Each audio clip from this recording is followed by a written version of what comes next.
rise. Yeah, this is case number 470 on the calendar, the matter of Terrietta versus Coleman. Parties have been sworn in, Judge. You may be seated. Gentlemen, have a seat. Ms. Terrietta, this is your mom. Yes. And you're suing her for a couple of things. First, you were living with her and her boyfriend. I assume this is the boyfriend? Yes, it is. For a while. You and your husband? Yes. And children? My baby. Your my baby? 6-month-old son. Child. And there was some sort of a disagreement, a dispute. You left the house and you claim that your mother still has some of your property. Yes. That's one. Number two, you claim that your mother falsely reported to the police that you had stolen a credit card from her. Correct. And you were arrested. Yes.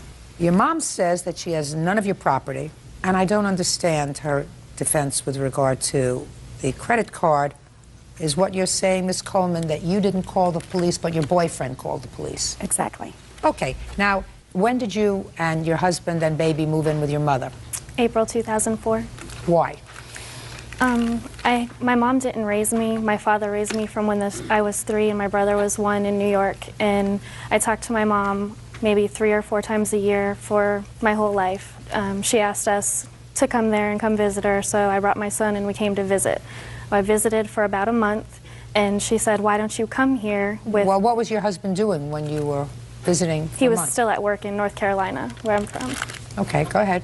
And then we were there for about a month, and John had come to visit 2 weekends, and she said, you should come here, save up all of your money, live with us, and you can save up enough money and get a house and come live here. So we did. Where is here? To Cincinnati, Ohio. Okay. And things were pretty normal and good for a little while. Did your husband find a job? Yes, he did. Okay. And I got a job at the end of August. After that, I think things went downhill from there.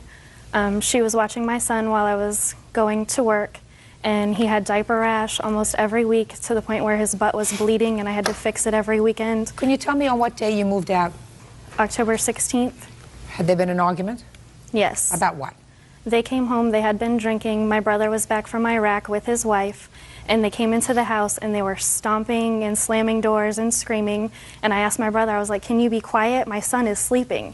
And he stood up and he was like, I don't have to be quiet, I don't have to do anything. And then Ron came up behind him and he was like, this is my house and this is my rules, and if you don't like it, you can get out.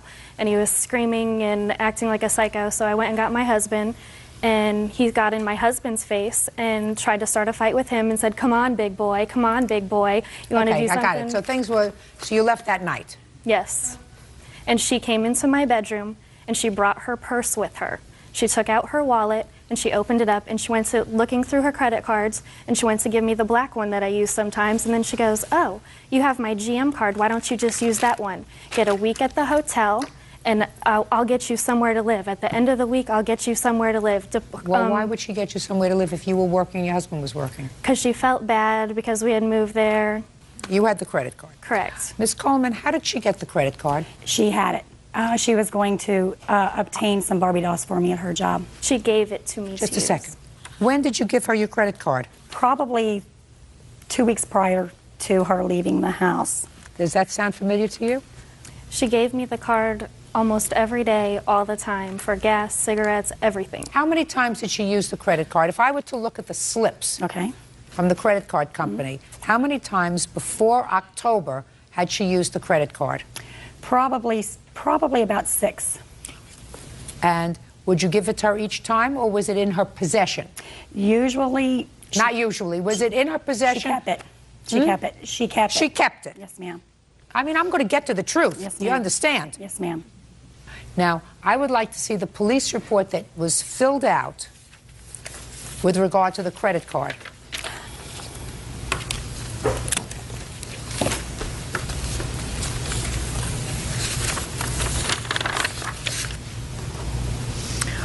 Well, first of all, Mrs. Coleman, you filled out this police report. This is in your handwriting. Yes, they made me.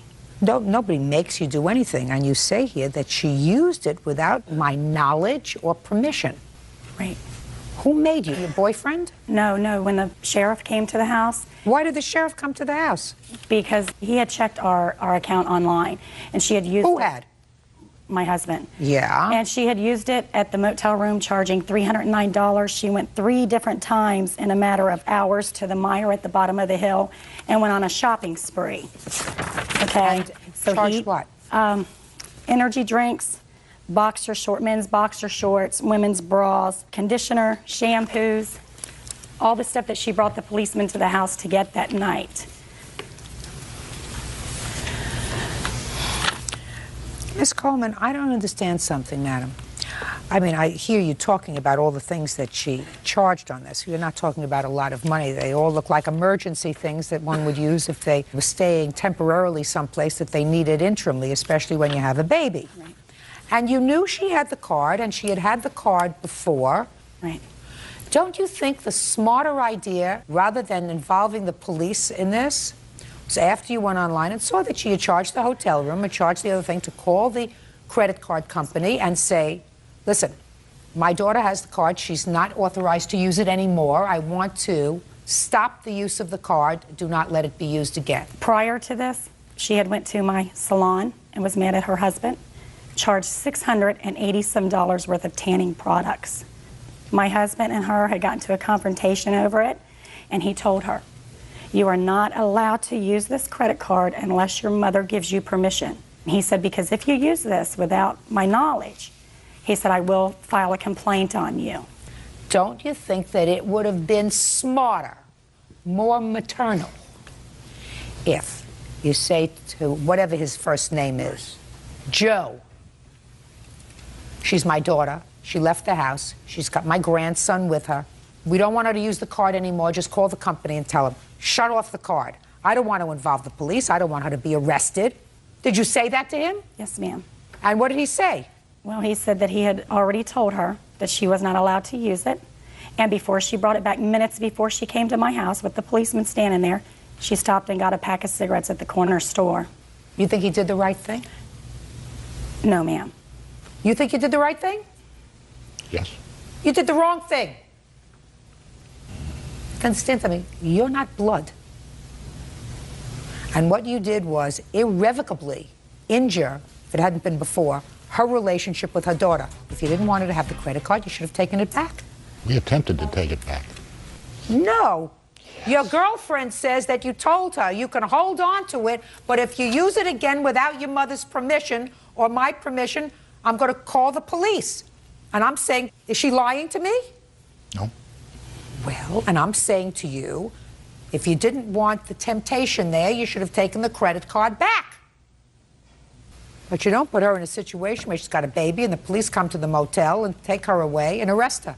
That can start a process going from which it's very hard to extricate yourself. Very stupid.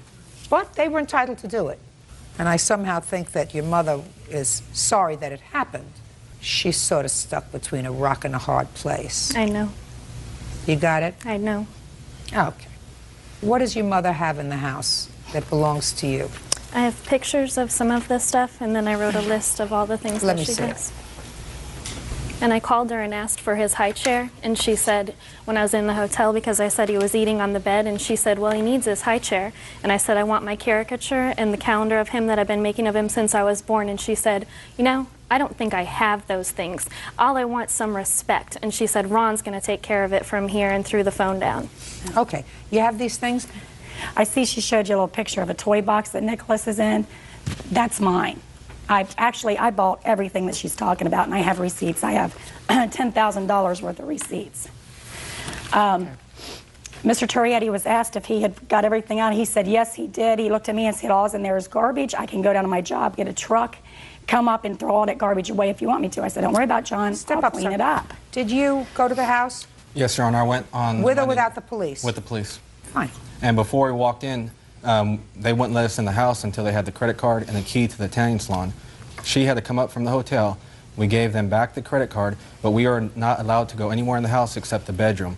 Our stuff was in the basement, in another closet. There's a lot of junk here. Yes, Your Honor. All of this doesn't add up to the motel room, right? Right. So what are you doing here? I want the calendar that I've been making of my son since he was born. There's no, you cannot put a price on that. I put pictures of Okay, them. do you have the calendar? No, ma'am. And if it wasn't all that garbage, and what I had done was bought cases Do you have of the Pampers. calendar? The No, answer is ma'am. no. She doesn't have the calendar. That's just to hurt me. That's just to keep things from me that are She of doesn't my have it. sons. Listen, you used a credit card, and I think that you probably knew that you weren't supposed to use the credit card at the time when you used it, whether you did or whether you didn't. What he had to pay for as a result of your using the credit card is more than this. They didn't pay for anything. That's why my case was dismissed on January 21st, because they could not provide the receipts because they didn't pay the bill. Oh, really? Really. Is that right? You would have to ask Ron about Did that. you- We did pay. The reason it was dropped is I'm going through some cancer treatments. I didn't feel like going to, I couldn't. I was throwing All up. I want to know is, did you pay for the motel? We've reported it to the credit card company They did not. as a misuse of the credit card. So the answer is you didn't. No. Judge Judy continues in a moment. And later today, She said that there's no need to make the payments now that the car's wrecked. So she told No, me. you just made that up as you're going. No, ma'am. Did you say that to him? No, I did not. That's not what you wrote in your complaint, sir. real cases, real people. Judge Judy.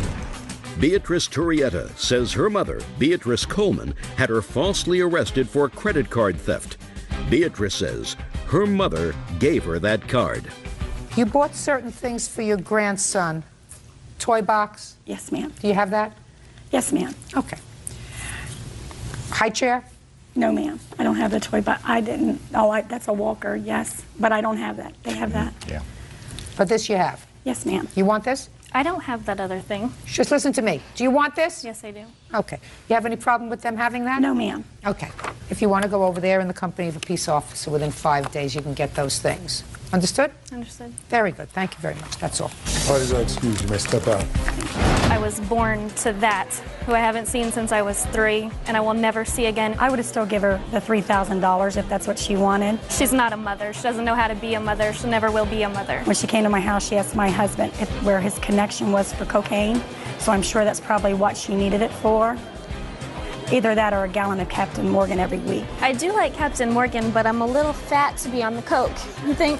She's been in prison before for Sponsor, welfare actually. fraud. I was in jail. I wasn't, and I've made mistakes in my life. My dad told me I was selling my soul to the devil when I came to her house, and he was right. And now the next case. All parties in the matter of Lester versus Lester. Step forward, please. Marilee and Thomas Lester are suing their daughter, 22-year-old food server Natasha Lester, for the unpaid balance on a 97 Saturn. Natasha claims her parents took the car away from her. Mr. and Mrs. Lester, this is your daughter. How old are you? 22. According to your complaint, you co-signed for a car for your daughter Yes. about 2 years ago. And the agreement was that she was to make the payments on the car. Yes, ma'am. And she did make payments on the car for 2 years. Yes, ma'am. And then something happened. She was in an accident. And according to you, she just stopped making payments on the car. She said her insurance lapsed and she stopped making payments on the car. You want the car payments because Yes, ma'am. you don't want your credit to be ruined. Your daughter says that she made the payments for 2 years, and I assume that she intended to keep on making the payments, but that you had the car towed from her place of employment to your house, and she no longer has the car. That is true. So then I guess a lot of this has to do with timeline, why you're suing your child, I don't even want to get into. But you purchased the car when, Natasha? In September of 2002? May I see the paperwork? Do you have the paperwork? Yes, ma'am. May I see it, please? You want just the contract or just all of the paperwork? Here's the contract. Good luck. Yes, it's very small. It was faxed over. I couldn't find the original. What were your payments, Natasha? $188.57 And you made the payments from September 2002 until when? until August of 2004. When was the accident? It was in September of 2004. And what did you do with the car? I left it at my place of employment, trying to get it fixed. I had made arrangements with a friend of mine that worked there, and he was going to help me get it fixed. What was wrong with the car? I ran over a tire on the freeway, and the extent of the damage, I'm not quite sure exactly. I know the radiator was busted. It was undrivable. I had to have it towed. And according to your parents, you let the insurance lapse on the car. Yes, I had. Why is that? Just making payments for other things, and I know that I shouldn't have, but it got lapsed. That was on my own fault. I let that happen. Now, you did in fact tow the car, Yes. Yes, I put it on a trailer and took it to my house. and then you went over to speak to her. Yes. Well, tell me about the conversation. I just asked her how she was doing and what happened, and she's told me she couldn't. She swerved trying to avoid a tire, and then she just kept driving the car because she didn't want to stop. Then I said, well, are you okay? She says, yes, I'm fine. Okay. And then I just went back to my work, and I was talking to my guys at work what to do with the car. And I said, well, I'll have to bring it over to my shop and check it out to see what really needs to be done. I had no knowledge that she was going to have anything to do with getting it fixed with anybody over there. Well, didn't you ask her? No, I did not at that time. Why not? I figured, well, I'll just take it to my house. That way I can take care of it, get it fixed, and we can get it back on the road. Mr. Lester, you just precipitously took her car away. You can't do that. The car's still in my name too, ma'am. You can't do that, sir. She said that there's no need to make the payments now that the car's wrecked. So she told me. No, you just made that up as you're going. No, ma'am. She, Did you say that to him? No, I did not. That's not what you wrote in your complaint, sir. You have the car now? Yes, it's in the garage. Very good. So I don't know what you're complaining about. I assume you're fixing it, right? No, I'm not fixing it. Well, I suggest you do. I can't because I didn't have the money. I suggest, Mr. Lester, that you fix it because you had a contract with your daughter. And you breached that contract when you towed the car without her consent or permission, without having a discussion with her, back to your home. Now, I don't know what else was going on between you and your daughter, but clearly that's not the way family treats family. Can I go ahead and say something? After we went ahead and had the car towed to our home, she made no contact whatsoever to go ahead and say, you know, what can I do? I know I didn't make the insurance payments. Why, I mean... I didn't make the car payments. Didn't make the car payments. Just a second. Don't say she didn't make the car payments. She did make the car payments. She's not obligated to make the car payments now that you have the car in your possession. The only reason I towed the car is because my boss, he gets upset when crash vehicles are in his parking lot. We couldn't leave it in that yard, and she wouldn't. Then you have a discussion with your daughter. You just don't take it. She was not at work the next day. Mr. Lester, Mrs. Lester, you got a lot of excuses. I don't know what problem you have with your daughter. It has nothing to do with this car. Your case is dismissed. You have the car, fix it and sell it. That's all. Now, this is case number 474 on the calendar in the matter of Bankston versus Hultgren. Parties have been sworn in. You may be seated. Folks, have a seat. Miss Bankston, who are these people? This is April Hultgren, Bo's daughter, and my fiance, Randy. And who is this? It's my fiance, Tara Harris. Everybody brings a fiance. What do they have to do with this case? Anything? She's seen some stuff and heard some stuff, and other than that, that's about it. Okay. According to what I read, Miss Bankston, he used to be a friend of yours or a boyfriend of yours? He used to live with me. Live with you as a boyfriend? Yes, ma'am. And then he went to jail? No, ma'am. He lived with me after he came out of jail. What year did you go to jail, sir? In January '92. And how old was April in 1992? 7. Who did she live with? When I was in jail, she was living with my mom and my dad. What happened with that? They died. When did they die? In '96, my dad died, and in '98, my mom died. What happened in 1998? She went to live with a friend of mine for a little while, and her mother come got her. After that, Mary went and got her out of a motel room. How old was she at the time, Miss Bankston? She was 13 when I took her. How did you find her in a motel room?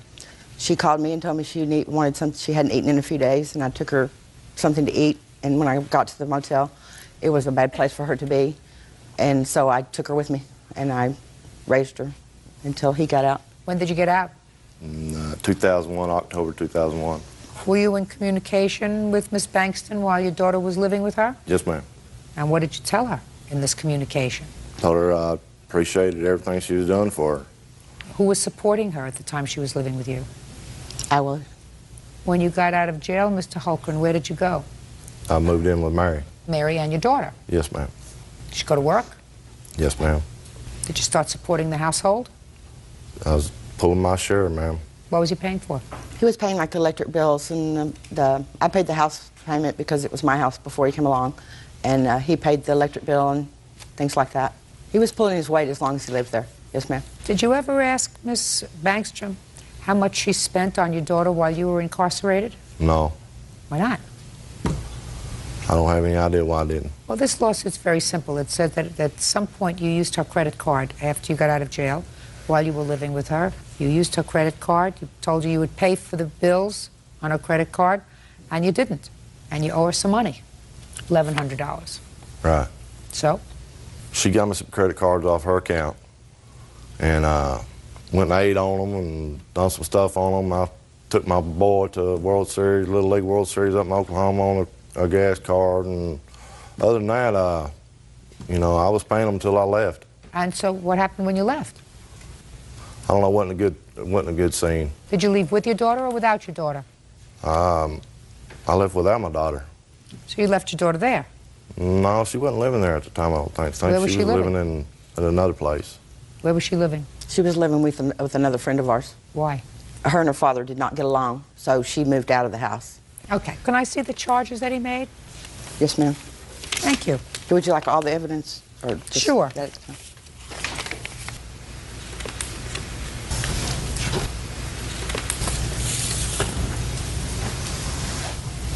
Golden Corral. That's an eating establishment. Japanese Palace. Another eating establishment. I have several eating establishments that we ate at on my credit cards too. Well, this is a lot of eating out. Been 10 years since I ate out anywhere, so we kind of ate out pretty regularly. So why don't you pay for it? Well, I really don't feel like I owe her anything on that, because I done some other things, you know. I wasn't trying to get anything from her that I done over there. I mean, you know. Well, give me an example, sir. I put a storage building in the backyard. It was like $900-something bucks. I helped put a central air and heating unit in her house. That was labor on there. I put some electrical work in the garage and stuff. Well, how much do you think it takes to support a teenager, sir? A month? Quite a bit. Listen, you know, if you have a large golden retriever, you can't take care of a large golden retriever for less than $100 a month. So right. Would you say it costs $200 a month to take care of a teenager? At least. Let's try 3. Yeah, probably. 14 months, right? And she was there 14 months, and you didn't pay any support, right? So why would you stick her with $1,100 worth of bills? The bottom line is that it was kind of crazy over there. Just several things that happened, and you know, she wrecked my motorcycle and all that, you know, right there at the end. She wrecked my motorcycle. She wrecked your motorcycle? I couldn't understand. She wrecked your motorcycle. How'd she do that? Well, she took off on it and crashed it. That he wouldn't even had if I had not had financed it for him. And I was without the motorcycle for 3 months. I paid $500 a month on that while I was in the shop. $6,500 a month. Well, did she do that on purpose? Well, I told her not to get on it because she never rode one before, and she took off on it on her own wheel and crashed it. Hurt herself real bad. You know, and then right before I got the motorcycle, I was going to refinance the motorcycle because she kept hounding me about getting it refinanced, getting it refinanced out of her name. Because she was on a loan. Right. And, well, she asked you to refinance it because she didn't want to be on the loan. Right. Well, so that sounds right to me. Well, I finally did that, and the day I was going to... didn't. The day I was going to refinance it, she called me and told me that she wasn't going to sign off on that loan until I give her $1,000. And I said, well, I ain't give me $1,000. And I went up there and traded it in and got it out of her name anyway. What a prince. This is your fiancé. Is there anything you want to say to me? Yeah, do I need to stand up? You do. I just have one comment, and that is, whenever he went to refinance the motorcycle last year, he got his credit report and got it back, and it was about that thick, where he only had 4 credit cards in his name that he had gotten since they split up. Well, this had 18 open accounts on it. We're not talking about the charges for those. I know, but what I'm saying is... What's your name? Tara Harris. Miss Harris, how old are you? 32. You have children? 1. How old? 12. Who supports that child? Me and him support him, and I get child support. You get child support from the child's father? Yes. You get child support every month? No, ma'am. Every week? No, ma'am. How often? Supposed to get it every month. Yeah, and what happened? He's been living at my house. He was with his dad. He's been living with us for the last year. Oh, so before that he was living with his father? Yes, ma'am. Were you paying child support to his father? How often? Out of every paycheck, weekly. Now, when you don't get child support from his father, does that annoy you? Yes, ma'am.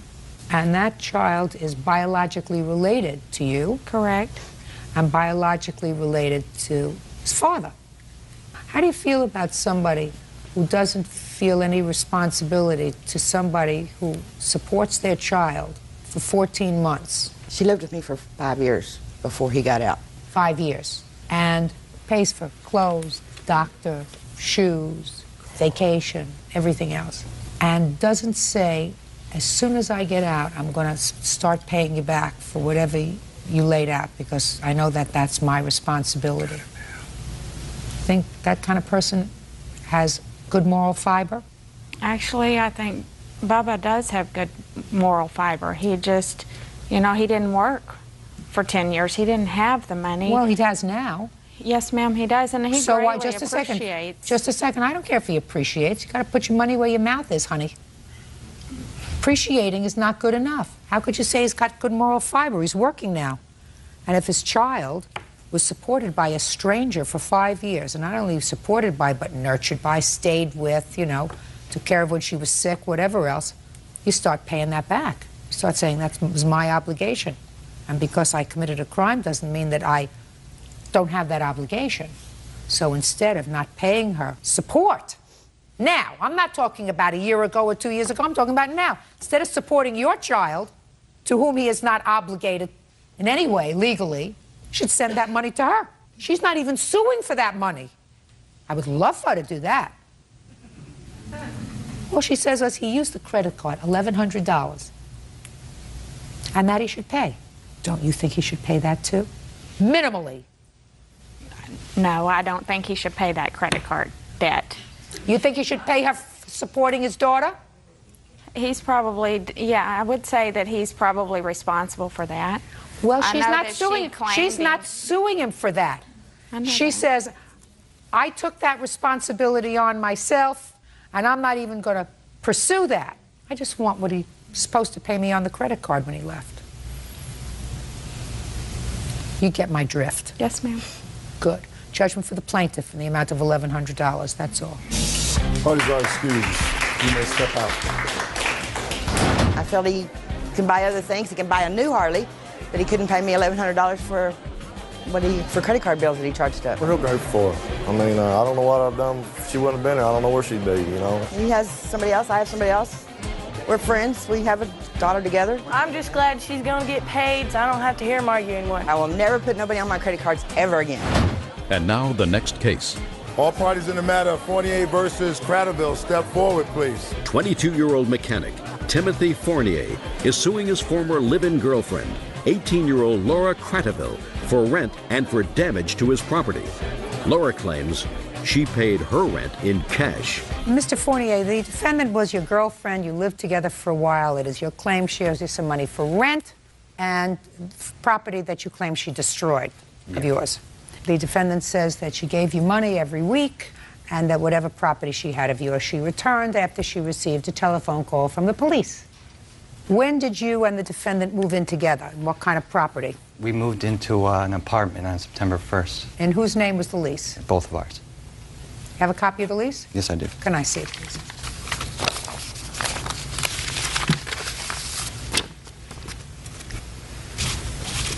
Mr. Fournier, does your hand always shake, or do I make you a little nervous? A little both. No, I just make you nervous.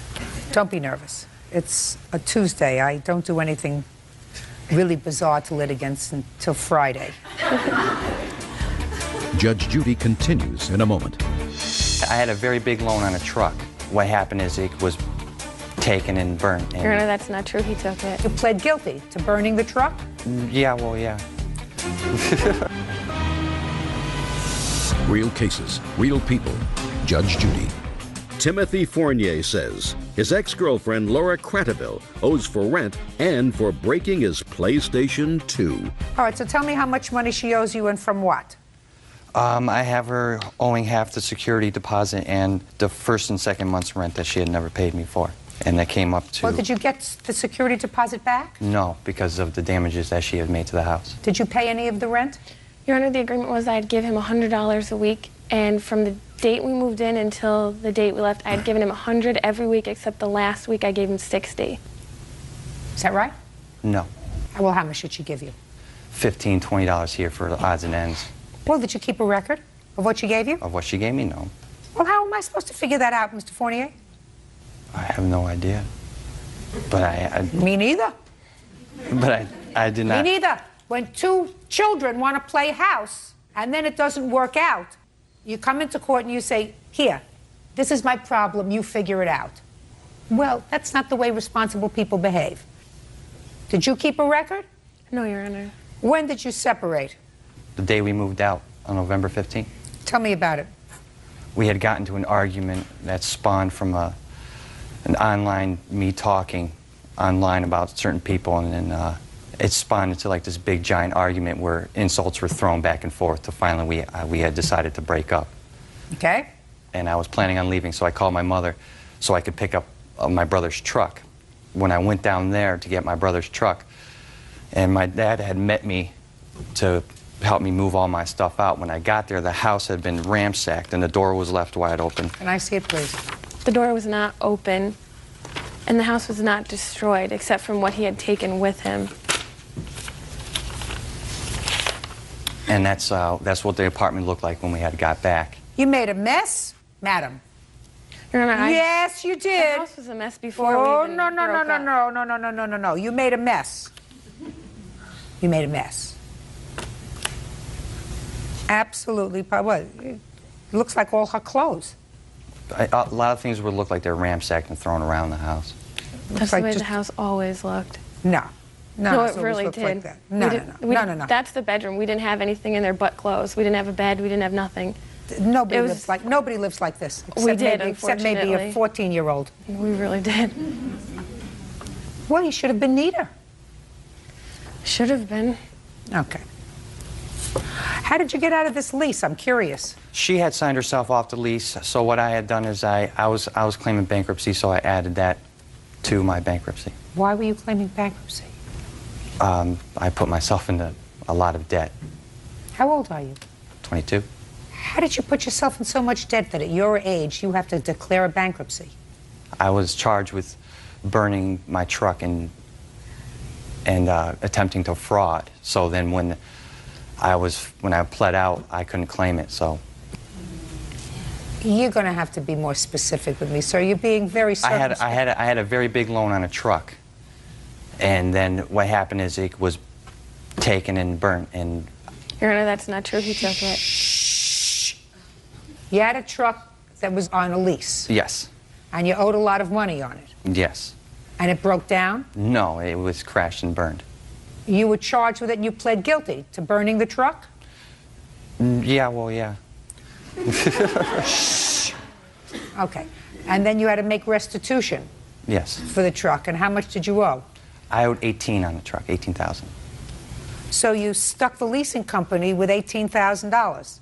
Well, yeah, I mean, I claimed What do you mean, well, bankruptcy. yeah? I mean, they came after me and I went bankrupt. What do you think? You think somebody comes down and gives the leasing company $18,000? When you declare bankruptcy, if you own somebody a debt and you declare bankruptcy, what that means is that they're now stuck with a truck that you burned. Yeah. Who advised you to do that? Your father? You didn't advise him to do that, did you? Nope. I should hope not. So what you're telling me, sir, is what you did was you decided to lump the whole thing together. That when you declared bankruptcy for this truck, you also lumped together the broken lease. Yeah. And you expect sympathy from me, is what I'm asking you. No, I'm not expecting sympathy. Ah, perfect, good. All right, so what property do you claim she took or destroyed? She had taken my PlayStation 2 that night. Good. Now, she says in her answer that she returned it to you. She did, but it came back broken. Where did you get the PlayStation 2 from? Sears. And you put it on your credit card? Yes. You declare bankruptcy on that credit card, too? Yes. Get out of here. Is he playing with a full deck? Yes. Does he not understand a concept of morality? Yes, he does. Well, it's not evident here, sir. He took advantage of Sears by lumping them into his bankruptcy rather than paying off the credit card. And now you're suing her because you want the money. I assume if I give you the money for the PlayStation that you broke, you're going to give it to Sears, right? No. Get out of here. Oh, goodbye. Have a happy life. Dad, you got a lot of work to do. He's 22. Maybe still salvageable. Goodbye. Parties are excused. You may step out. All rise. Yes, case number 437 on the calendar in the matter of Mohaja versus Ramos. Parties have been sworn in, Judge. You may be seated, sir. Mr. Mohaja, according to your complaint, sir, you and the defendant had a relationship and have a child together. Yes, Your Honor. And while you were together several years ago, Ms. Ramos didn't have sufficient credit to secure a credit card in her own name. You agreed to get one for her, and the condition was that she would make the payments on the card. You and the defendant were living together at the time, and when you broke up, she stopped making payments on the credit card, leaving you a balance of almost $2,000. You want her to make those payments. Yes. Plus, you have a complaint against her for harassment, which I will give you about 30 seconds to talk to me about. Ms. Ramos says that she spent a fortune of money on daycare for your son, that you finally were ordered to pay child support. She hasn't seen any child support from you since the order was made in November. That's her defense. When did you live together? From when to when? As of December 2002, all the way till July of 2004. And when was your son born? December 2002, on the 30th. And when did you get this credit card? Back of August 2003.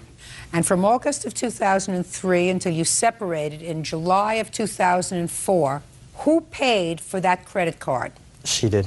Solely? Yes. Is that correct? Yes, Your Honor. When did you stop making payments on the card, Ms. Ramos? I stopped making payments after August 10th was my last payment. Why? I don't owe him anything anymore. We are not together anymore, and I've paid over $9,000 in daycare. He has not helped me out in any way with my son, even when we lived together. Well, Ms. Ramos, you originally had an agreement with him, and your agreement with him provided that if he got you a credit card, you would make the payments. Because you had made the payments, according to you. You'd made the payments until August of 2004. That's what you said. I never asked him to apply for the credit card. That's not the issue. He was never helping out. He said, I got this card for you. Since I can't help you out with groceries or clothes or anything else, we'll use the credit card and we'll pay half and half every month. That was the agreement. I did not ask him to apply for the card. So is what you're telling me that you were each paying on this credit card? No, I ended up paying it because he's this car salesman and he never made enough money. He only had enough money to pay for his new boat. He didn't make that much money. Who did you live with? We lived with him and his father and his aunt. And so you lived in his home? Yes, with his family. Who paid rent? Often he would pay $500 a month to his father, but he didn't pay every month. Your Honor, I have text of Just showing a second. Making excuses, Ms. Ramos. If you made payments on this credit card from the time you got it in 2003 until August of 2004, then that supports the plaintiff's statement that you agreed to make payments on this credit card. The charges on the credit card were purchases that were made for myself, for him, and my son. All the stuff was stuff for the three of us. That was when we were together, and now that we're not together, I don't see how he can come back and sue me for stuff. Let me see the bills on the credit card, please. While you were living with the plaintiff, what other household expenses did you pay for? I got the groceries. Okay. And the clothes for my son, and the bottles, and the formula, and all that stuff on the credit card, and I paid it every month. Okay.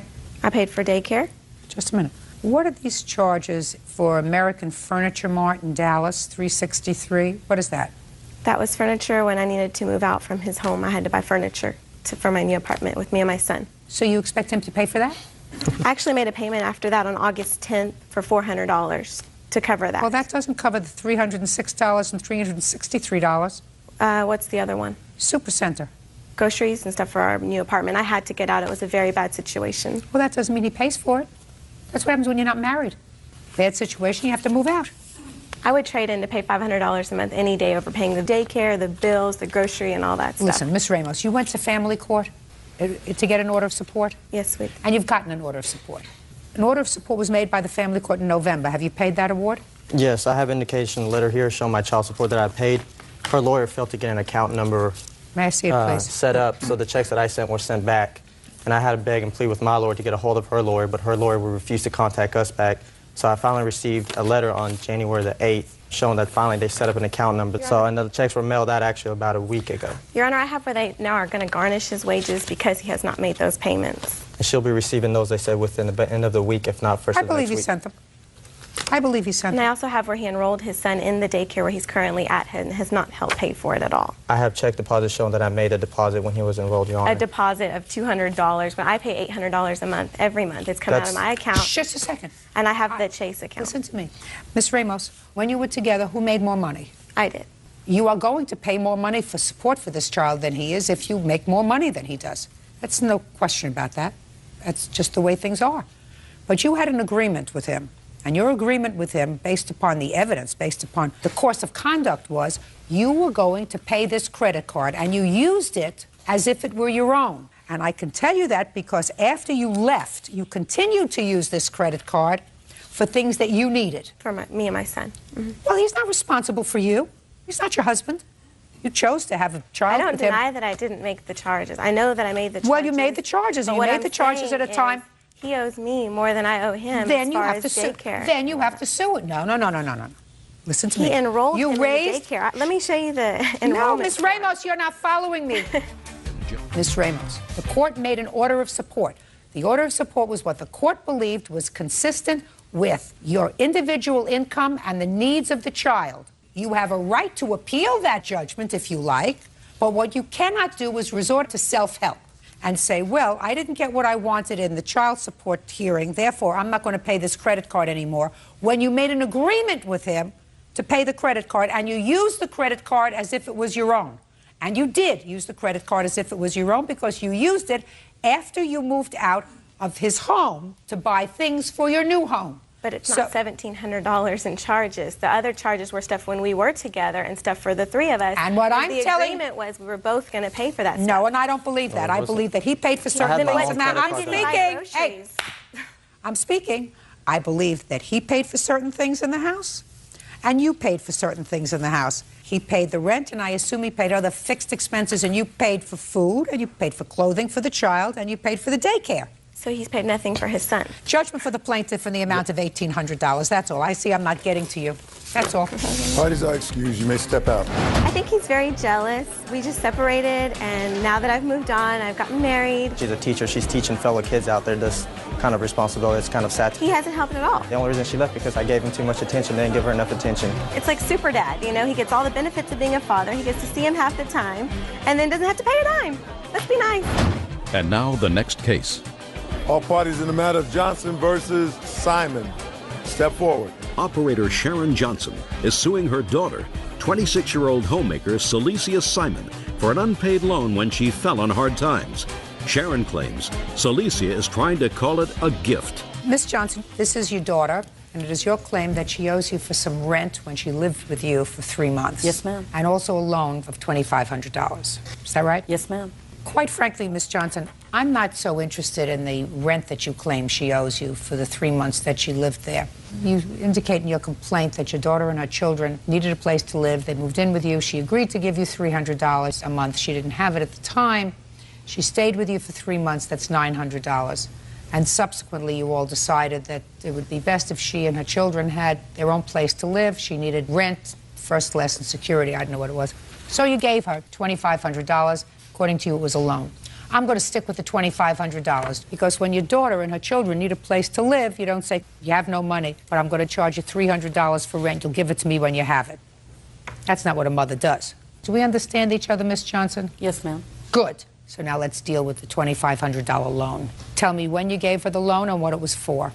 I gave her the loan at the end of November of '03, and it was for to help with either down payment or something concerning on a place that her children and her husband were going to move into.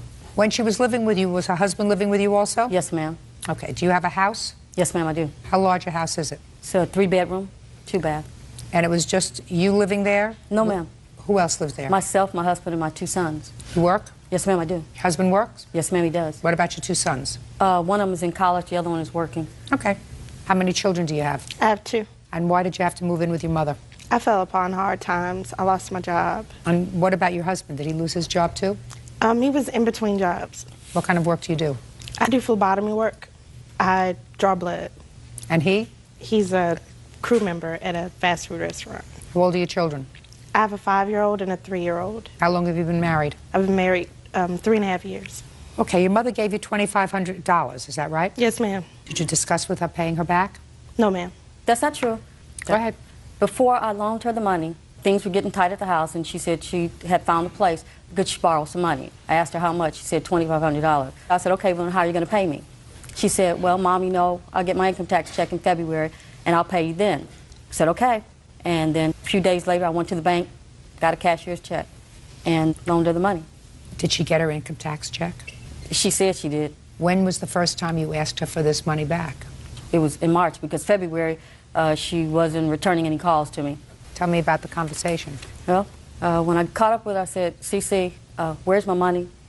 "Mom, I'm going to go in and give you the $900 back." No. Where's all of my money? I want my $900 and also want my $2,500. $2,500? I thought that was a Christmas gift. I don't think so. I can't just give away $2,500.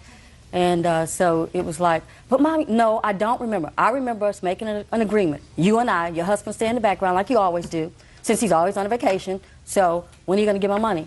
I'll talk to you later on." When she hung up, that teed me off. So then I tried to take it to court. Judge Judy continues in a moment. Over the course of time, I have given loans, spent loads and loads of money on my children. I would never, ever sue them. Never. Real cases, real people. Judge Judy. Sharon Johnson says her daughter, Celicia Simon, owes for a loan to pay her bills. Celicia insists the money was a gift. You have two brothers. Yes, ma'am. You know that your mother gave them Christmas presents? Yes, ma'am. Did you discuss that with your brothers? Yeah, like, just when brothers and sisters get together and they discuss Well, what did you it. talk to them about? Well, my brothers, one of them was getting a car, and then one of them was getting like screens in his car and the big rims on his car or whatever. So it was just like, I'm gonna get back on my feet by getting into my own place. And my one brother would have transportation so he could get a better job, and the other brother, he's the youngest and the most spoiled. Well, Miss Simon, what I believe is that you acknowledge that you owed your mother $900 for rent, right? I think that I was thankful for my mother giving me and my family a place to stay. I wasn't able to compensate her. What your mother said was, when she spoke to you, you said to her, "Well, I know, Mom, I know I owe you the $900. I mean, she was calling every... Your Honor, you don't understand. No, I understand. I don't think that that's something that you have to call for, but if you acknowledge that you owed her the $900 and you did get your income tax refund, which is what she was waiting for, why didn't you give her back the $900? It was a tight situation, which is why I, needed help in the first place. My family was just in a very bad spot. Well, then why didn't you call her and say to her, "Mom, I know I promised to give you the money back when I got my tax refund, but things are pretty tight. Why did you wait for her to call you?" She knew I was in a bad situation. I didn't feel like I should have to go to her and explain to her, "Hey, a couple months later, I'm still in a tight situation. I still can't give you any money." Why, is your mother rich? No, she's not rich. She's not rich. How old are you? I'm 26. You have two children, you have a husband, you have a home, you're an independent person. That means you have to act like a grown-up. Yes, ma'am. So if you borrow money from somebody and you acknowledge at least the $900, then if you can't pay them back, the time when you say you're going to pay them back, you pick up the phone and say, "I know I said I could pay you back. Can I get a little bit of an extension? Can I give you back something? Can I give you $100? It became such a big thing that, like, at family gatherings or whatever, it just always wound up being a big argument. She continued to make a huge scene about it every time we got together at family. Miss Simon. Yes, ma'am. Has your mother always been like that? Oh, yes. Big questions, yes or no? Yes, Has she always been like that? Yes, ma'am. Then you shouldn't have borrowed money from her. I didn't borrow money from her. I told her I needed help. No. You acknowledge that you owed her at least $900. And if you know that that's the way she is about money, you shouldn't have taken other money from her. That's how bad I needed it. I mean, it was the last option. I couldn't continue to be there in her house. I didn't want to take my family, to a shelter. Well, what was your husband doing? He was working. Was he working 5 days a week? Not always. Is he working now? Yes, ma'am. 5 days a week? Yes, ma'am. And what about you? I'm a homemaker. I take care of my two children. I just asked you what kind of work you did, and you told me that you drew blood. Yes, ma'am. I just recently lost a child, so I haven't been working. When I found out I was pregnant at the beginning of the school year, I decided to take the school year off just to be at home a little more with the kids and everything, and also because I was pregnant, and I just recently lost my child. You're not supposed to have more children until you can support the ones you have. Does that sound harsh to you? No, ma'am. I hope not. I mean, I'm telling you this because I think that sometimes people lose sight of that. That if you have two children and you have to go back to your mother for money, then you don't make more babies. Having children is very nice as long as you can take care of them. Your mother's not a rich lady, but You can't look at your siblings and say, because they got Christmas presents, I should have gotten one too. But she's not taking any of them to court. She's taking me to court. I'm the only girl. Those are her precious boys, you know. They got money to go and get a car, you know, to go and get screens in his car. I mean, when I was that age, she wasn't giving me money to go put screens in my car. I don't think that your mother... I know she can do what she wants with her money. Yes, I don't think that your mother would say that this was a loan unless she honestly believed that this $2,500 that she gave you was money that you were supposed to return. I think that you've been, for want of a better term, and I don't necessarily like this term, I don't think that you can allow your jealousy of your younger brothers to interfere with the rest of your life. If you feel as if your mother favors the two boys... She does. Well, I don't know whether you were a more difficult child, a less difficult child, who knows? But you will find that during the course of your life there will ebb and flow with regard to which of your children you like better than others. You may love them all, but at various times in their lives you will like some better than others. Fair? Fair. Love all. Love them all. Yeah. But at various times, depending upon what they do to drive you crazy and to make you gray, you will like one more than another. You can't let that interfere with your whole life.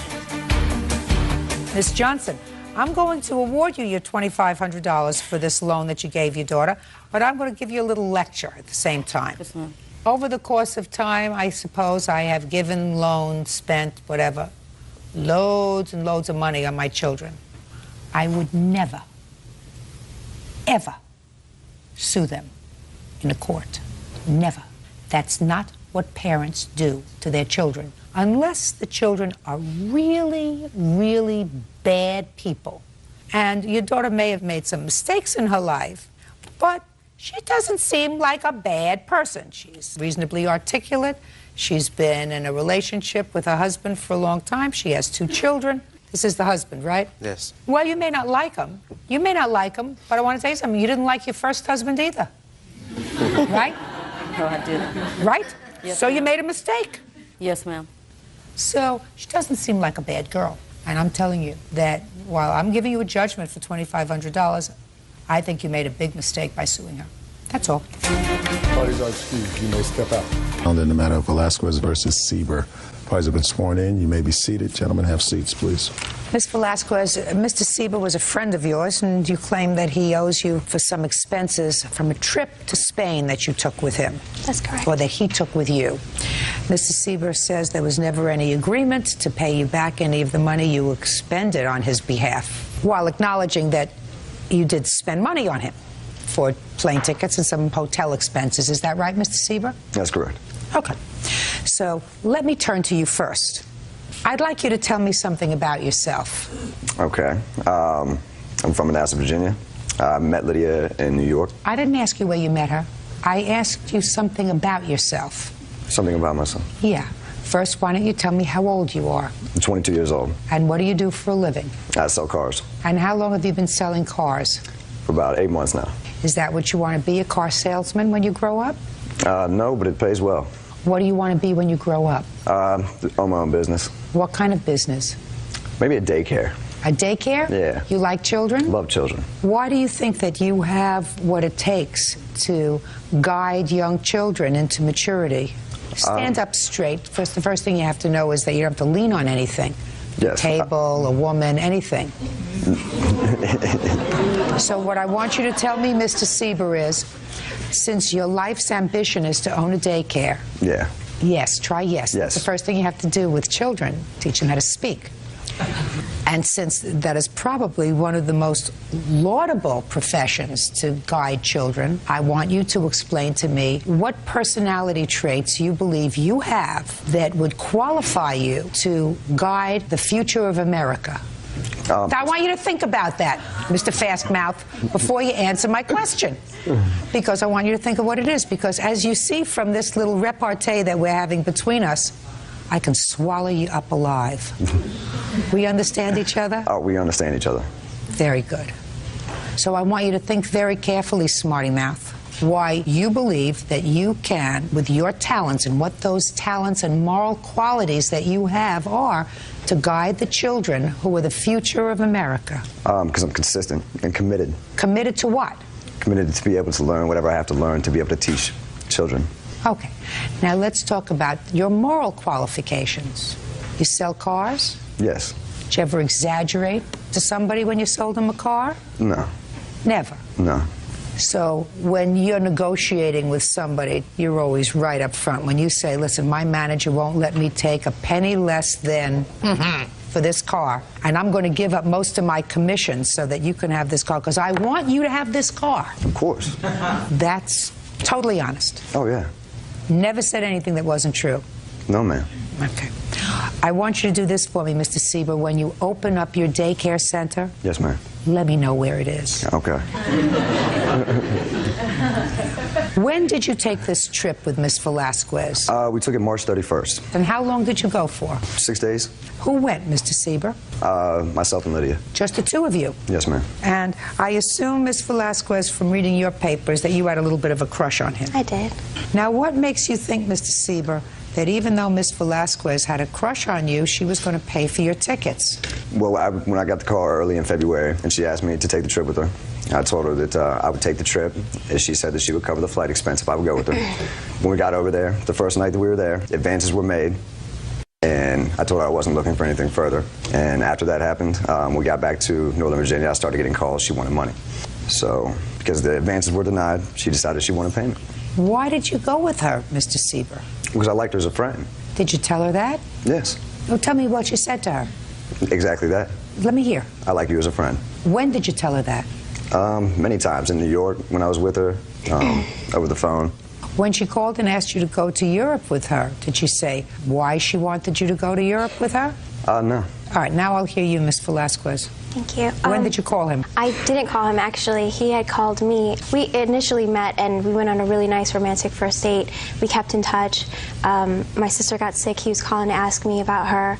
And through the course of the conversation, towards the end of the conversation, I had told him about a trip that I was planning for myself. I thought planning a trip for myself and going to Spain was really what I wanted to do. Then Shannon had called me. He's very charming on the phone, and he expressed his interest in coming with me. No, just not expressing it. What did he say, if you remember? He said, would you mind if I came with you? And I said, yeah, no, that's great. I was excited about the fact that he wanted to go with me on a trip. Now let's get to the tickets. Sure. He had said if you can find a ticket for around $400, that he'd go ahead and, pay me for that. So the next day, I did a vigorous search. I'm pretty good at the internet, and I found tickets. I had called him up, and I told him how much the ticket was going to be. It was around $444. And he had said, that's fine. And I said, well, I already put the hotels, so you can just pay me half for the hotels. We can split that, and then just pay me back for the flight. And he said that he would pay me back the full amount. When we got to Spain, he paid me $300 in cash. And he... Oh, Mr. Sieber, how come you gave her $300 in cash, sir? Oh, that was for the hotel. You gave her $300 and said... And he said, on April 18th, I will send you the remaining balance. So I had thought that he was going to pay me once he got back home. We had a good time. I realized, though, when we got there, his attitude towards me changed. Before that, the phone conversations were great. He was saying, oh, you're so cute, and I'm listening to your CD right now because I sing or whatnot, and you're making me smile and all this charming baloney. And I fell for it. I fell for it like... I would, but when we got there, though, his attitude changed towards me. He all of a sudden was cold, distant, and it seemed like I was irritating to him. The bloom was off the rose. It was. Okay, fine. It fell down and someone squished it. Judge Judy continues in a moment. I've been around long enough, Mr. Sieber, to know that what goes around comes around. And if you're not nice to people, eventually it's going to come back and bite you in the behind. Real cases, real people. Judge Judy. Lydia Velasquez says former friend Shannon Sieber owes for a trip to Spain. Shannon claims Lydia is upset that he only wants to be friends. All right. $444 was the plane ticket, is that right? Correct. And then there was some expenses for the hotel. Correct, because we were there for 5 days and 4 nights. And you are asking for $350, which is less than the cost of the ticket, so your $300, sir, paid portion of the plane ticket. Did you know that? No, I did not. Look at that. You paid part of the plane ticket and you didn't even know it. That's great. Mr. Sieber, you look like a sweet young man. You're 22 years old, so I will attribute some of what you say to me today as being words from somebody who is not yet fully cooked. Just starting to shave and just starting to feel, feel yourself. So I want you to understand something. You're supposed to have a reasonable moral compass. You're not supposed to toy with somebody else's affections. And I think that you're a smart aleck enough to know that by going to Spain with her, you were toying with her affections. You're not supposed to do that. It's unkind.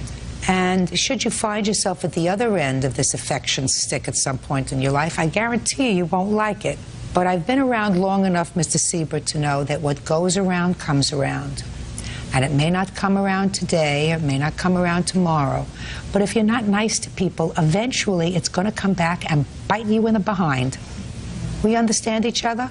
Clearly. Good. Judgment for the plaintiff in the amount of $350. That's all. Parties are excused. You may step out. It's just sad when friends have to start suing each other. I'm just happy that I'm going to actually get my money back. It was never a relationship to begin with. It was all made up in our mind. I might have been misled by him. It was made very clear before we left it was what it was. There was going to be nothing more. Not the person that I thought he was. She's a nice lady. He's just being rude. We were only friends, and that's all it would ever be. We're not friends anymore. And now the next case. All parties in the matter of Kurlanchik versus McEnany Burt. Step forward. 24-year-old teacher Jennifer Kurlanchik is suing her friends, 23-year-old student Paul McEnany and 24-year-old inventory controller Mike Burt for damages to a Hummer limo she rented on her birthday. Jennifer claims they broke the sunroof. Ms. Kurlanchik, you rented a limousine to celebrate, I assume, your 24th birthday, and you invited a whole group of people to go with you. Two of the people you invited were these two gentlemen here, who, according to you, got a little out of hand and caused damage to the limousine. You were charged for the damage, and you want them to contribute to the cost of the damage that they did themselves. They say everybody was sort of involved in the nonsense, right? Yes. Yeah. How old are you? 23. What's your first name? Paul. 24. Mike. First name? Jennifer. What do you do for a living, Jennifer? I'm a special ed teacher. Paul?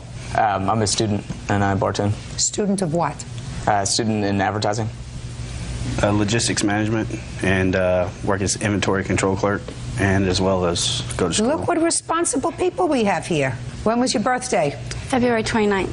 How big was the limousine? It fit 15 people. It was a H2 Hummer limousine, so it's pretty large. I've seen those things driving in the street. You can see them coming about a block away. And how do you know these? And how do you know these two guys? We're friends. We're in the same fraternity, sorority. We're all friends. We're friends. We're friends. What kind of damage was done to the limousine? The emergency exit window flew off on a major highway, shattered pieces, and I was charged the damages. You mean the roof, like a sunroof? Yes, it's actually a moonroof, and it flew off. There's 3 ledges to unlatch, and the boys unlatched it, and around 2:30 in the morning, it flew off. I didn't see it fly off. That's my witness saw. How do you know it was these two boys that unlatched the moonroof? Well, when the incident happened, Mike looked at me and said, "Don't worry, I'll take care of it." And I didn't know what actually had happened. I was like, okay, fine, you can take care of it. After the incident happened, Paul comes up to me and he says, well, I was touching a button that made the sunroof go up and down. And that's where I was like, oh, so Paul and Mike were doing it. They were also at the back of the vehicle where the sunroof was located, along with Tracy and one of her friends. So that's all that you know about how this happened? Mm-hmm. Step up. Tell me your name. My name's Tracy. Tracy what? Thompson. Were you sitting at a location where you could observe these two young men? The way the limo was set up is there was 2 doors in the back. There was a bench seat that went across there, and I was sitting right there. At the top where the moonroof was, there was a stereo, buttons to turn on the lights in the bar. At that point in time, I had seen people playing with all the lights because lights were changing, everything was moving around. Then all of a sudden, moonroof flew off the top of the car. It was gone.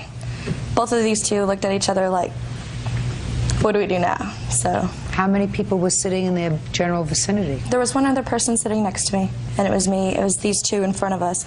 And then the rest of the limo went down with people sitting all the way down in the front. Now, you say other people were touching the buttons, other than Mike and Paul? Not that I know of. So it was just Mike and Paul touching the buttons? They were the only two that could touch the buttons. There was nobody else around. Okay. Judge Judy continues in a moment. I told everybody in this limousine, you cause any damage, you can be responsible for it, because I had to sign basically. Shh. Where are you now? Here. What is here? Judge Judy. Real cases, real people. Judge Judy. Jennifer Kalanchik says former friends Paul McEnany and Mike Burt owe for damages to a limo she rented on her birthday. The men claim they didn't do it. Okay. Did you say to Jennifer when the moonroof flew off, don't worry, I'll take care of it? That's correct. I did say that, but that was at the end of the night. Okay. Now, when you said, don't worry, I'll take care of it, were you referring to the moonroof? No, I was referring to the driver, because he was getting a little irate and telling us, who's paying for it, who's paying for it? And as we stopped the car, exited, I told her, you know, we're going to take care of it. We're going to help you out as far as talking to the limo driver, saying who was at fault, and this, that, and the other. Not this, that, and the other thing. So you said to her, don't worry, I'll take care of it, because you were going to explain to the limo driver whose fault it was. Mm-hmm. Did you do that? Well, no, at the point in time she asked me to leave, so I left. So you didn't? No. Well, let's say that you did go to the limo driver to explain whose fault it was. What would you have told the limo driver? I told him what... Look at me. No, right here. All right. Basically, I told him. I would have told him that it wasn't explained to us that this is an emergency escape hatch, because they said later on that it's an emergency escape hatch, and it was labeled. No, it wasn't labeled, and the driver never explained to us. Then you were going to be arguing with him. Let me explain this to you, Mike. Basically, you would have said to the driver, I was touching the buttons with my friend Paul, and the moonroof fell off, but nobody explained to us that it was an emergency door. And it wasn't marked, so how are we supposed to know that it was an emergency door? Is that what you would have said to him? In so many words, yes. In less words than you just told me? Yeah, hopefully. So you would have said, yeah, we did it. But we didn't know if we touched these buttons and that sort of stuff that this moonroof was going to fall off. It was not properly marked. Right. But we did it. Well, the only thing I had to do with it was I closed it when we got to Dallas. We were leaving from Denton to Dallas. Somebody opened it other than me and Paul. When we got to Dallas, I closed it. That's the last thing I had to do with it. And everybody's pointing fingers at me for some reason. And I'm trying to tell her, no, it's not me. And she doesn't want to buy that. She wants to say, you know, yeah, you did somebody it. Else, she just basically wants to get her money back. From what Jennifer told me is there were 3 different latches too, and the only thing I ever touched is the one front latch that I thought would push it up, and it went flying off. So those 2 latches had to be undone, and I know other people around that area. I wouldn't, yeah. Okay. Now, why did you push that one latch up? Just to open. I thought it was a sunroof. It looked like a sunroof. Nobody told us it was an emergency exit. You just wanted to get some air. Yeah. There's 15 bodies, body heat, and everything else. So we opened up. So, Jennifer, what? I have warning signs on the sunroof, as well as the latches. There had to be some work done to get these latches to come off. It's not a simple button. It's not well, maybe it wasn't their fault, my dear. Maybe it was the fault of the limousine. Can I maybe. say that? Shh. Sorry. Why, you want to fight with me about that? No. Maybe it was the fault of the limousine. Well, I told everybody in this limousine, you do anything, you cause any damages, you break any glass, you're going to be responsible for it, because I had to sign basically. Shh. Where are you now? Here. What is here? Judge Judy. My space. Go ahead. I had to sign a blank credit card slip that says we're going to charge you $600 for the flat rate. Jennifer, my dear, you take 15 people out for an evening of partying. You sign on for a 15-passenger Hummer limousine, and you are going to expect that some damage might be done, for which you are going to be responsible. There isn't a shred of credible evidence that these 2 young men are responsible for that emergency exit. Not at all. The fact that they were sitting around there, the fact that they may have been touching it, the fact that he went to open up one of the latches to let some air in, that doesn't make him responsible. I don't even know if you're responsible. It's quite possible that there was a malfunction by the car. And the fact that the limousine company is charged a credit card, perhaps you should sue them. The fact that they touched the roof and then so what? It flew off. So what? So what? That doesn't make it their fault. I am not satisfied that you have sustained your burden to demonstrate that these 2 young men are responsible, that they either negligently, recklessly caused the damage to the limousine. It is just as plausible that someone else had touched one or more of those things at some point during the evening, and when he opened up one latch to let in some air, the thing fell off. That's also plausible. That doesn't make him responsible. And if the limousine company refuses to give you back your money, sue them, because I don't think you have a case against these two young men. That's all. Case is dismissed. Parties are excused. You may step down in the matter of Brown versus Wilson. Parties have been sworn in. Judge, you may be seated. Folks, have a seat, please. Mrs. Brown, I assume that this gentleman here is your son. Is that Yes, right? ma'am. The son who was directed by a court to take anger management classes. Yes, ma'am. And I assume that that was as a result of some sort of a domestic dispute? Yes, ma'am. Mr. Wilson runs the anger management program, and your complaint alleges that you paid for part of a course that your son did not take because Mr. Wilson wouldn't let him take it. And Mr. Wilson owes you $200. Mr. Wilson says that your son was disruptive in the class, that he failed to follow the rules, and that he does not refund money. Pretty much is what you're saying, is that right? Yes, Your Honor. Okay. Step up, please. Mr. Fugit, when were you directed to take an anger management program? I don't recall the specific date. Mrs. Brown, do you? Yes, ma'am. It was on 4/18/03. And that was a result of a conviction for domestic violence? Yes, I was convicted of a domestic violence charge. Was there any jail time involved? Yes, I believe there was. What do you mean you believe? I don't recall how long I spent in jail for that. I spent some time and I bonded out. I went to court and hired a lawyer, and I was convicted of a domestic violence charge. And then did you go back to jail? No, ma'am, I didn't. I was court ordered to go to a doctor and do a psychological evaluation, which I did, and I was directed to do a 32-hour combination class of anger management, 16 hours, and then a 16-hour domestic violence class, and that's what I attempted to do. Well, so what happened? Well, I attended the first 16-hour class. Which was what? 16 hours of anger management. Okay. So you attended the first half of the two-part series. Second part you didn't attend? I showed up for the first session of the second part of the series, Your Honor. And what happened? There was 4 or 5 of us, and we discussed what was going to be happening, and they showed a video where the husband comes home from work drinking, the wife's there, she wants to get out, go to her friends, she wants to go bowling, he's saying no, he doesn't like her friends, and he's being very verbally abusive to her and physically intimidating, and he slams her up against the drywall, and he draws back his hand like he's going to hit her, and they stop the program. And the instructor, Rick, asked us to please participate and comment on what it is that we saw.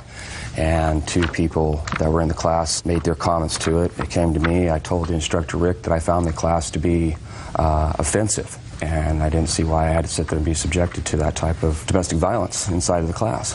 Well, you were convicted of domestic violence. I was convicted of domestic violence, but I'm not a wife batterer. It was under a different circumstance. You didn't think that you were that kind of a batterer, so why should you be forced to watch that film? Is that really what you were saying? I'm trying to understand. The film wasn't offensive. The film is designed to be instructive. Correct. Now, if you found the husband's behavior offensive, that's a different story. I find the man's behavior offensive. So which one was it? The instructor asked me to participate in the class, and he asked me what I thought of the film. And I just primarily told him that I found the behavior of the man in the film to be offensive. And I'm not sure that that's what, I mean, that's not. I think that you're playing with me now, Jason, because if you said to the instructor, I found that the man's behavior was offensive, that's the right answer. So I'm not sure that that's what happened. Okay. Anyway, you were asked to leave. Yes, I was. So your mother paid for the class? Yes, ma'am. He was asked to leave the second class. Is that the $200 you want back? Yes, ma'am. And? He was asked to leave, and we sent a notice to the probation officer indicating that he was uncooperative, he didn't show any empathy. So sometime later, he was reordered. He was reordered to go back to the program? To go back to our program. Okay. And we agreed to take him back, but the condition was that he would have to repeat the anger management portion of the class. Was there any reason you wanted him to restart the whole program? Because he didn't show any real evidence that he'd learned anything from the first phase of treatment. Okay. I would like to see the court order. This is the original court order. I want to see the court order.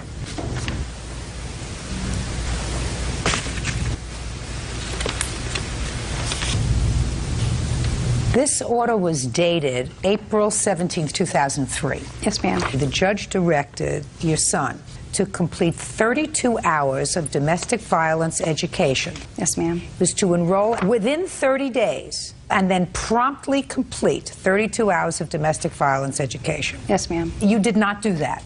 You enrolled, but you did not promptly complete. That's what the probation violation was for, and then Good! Then you belonged in jail.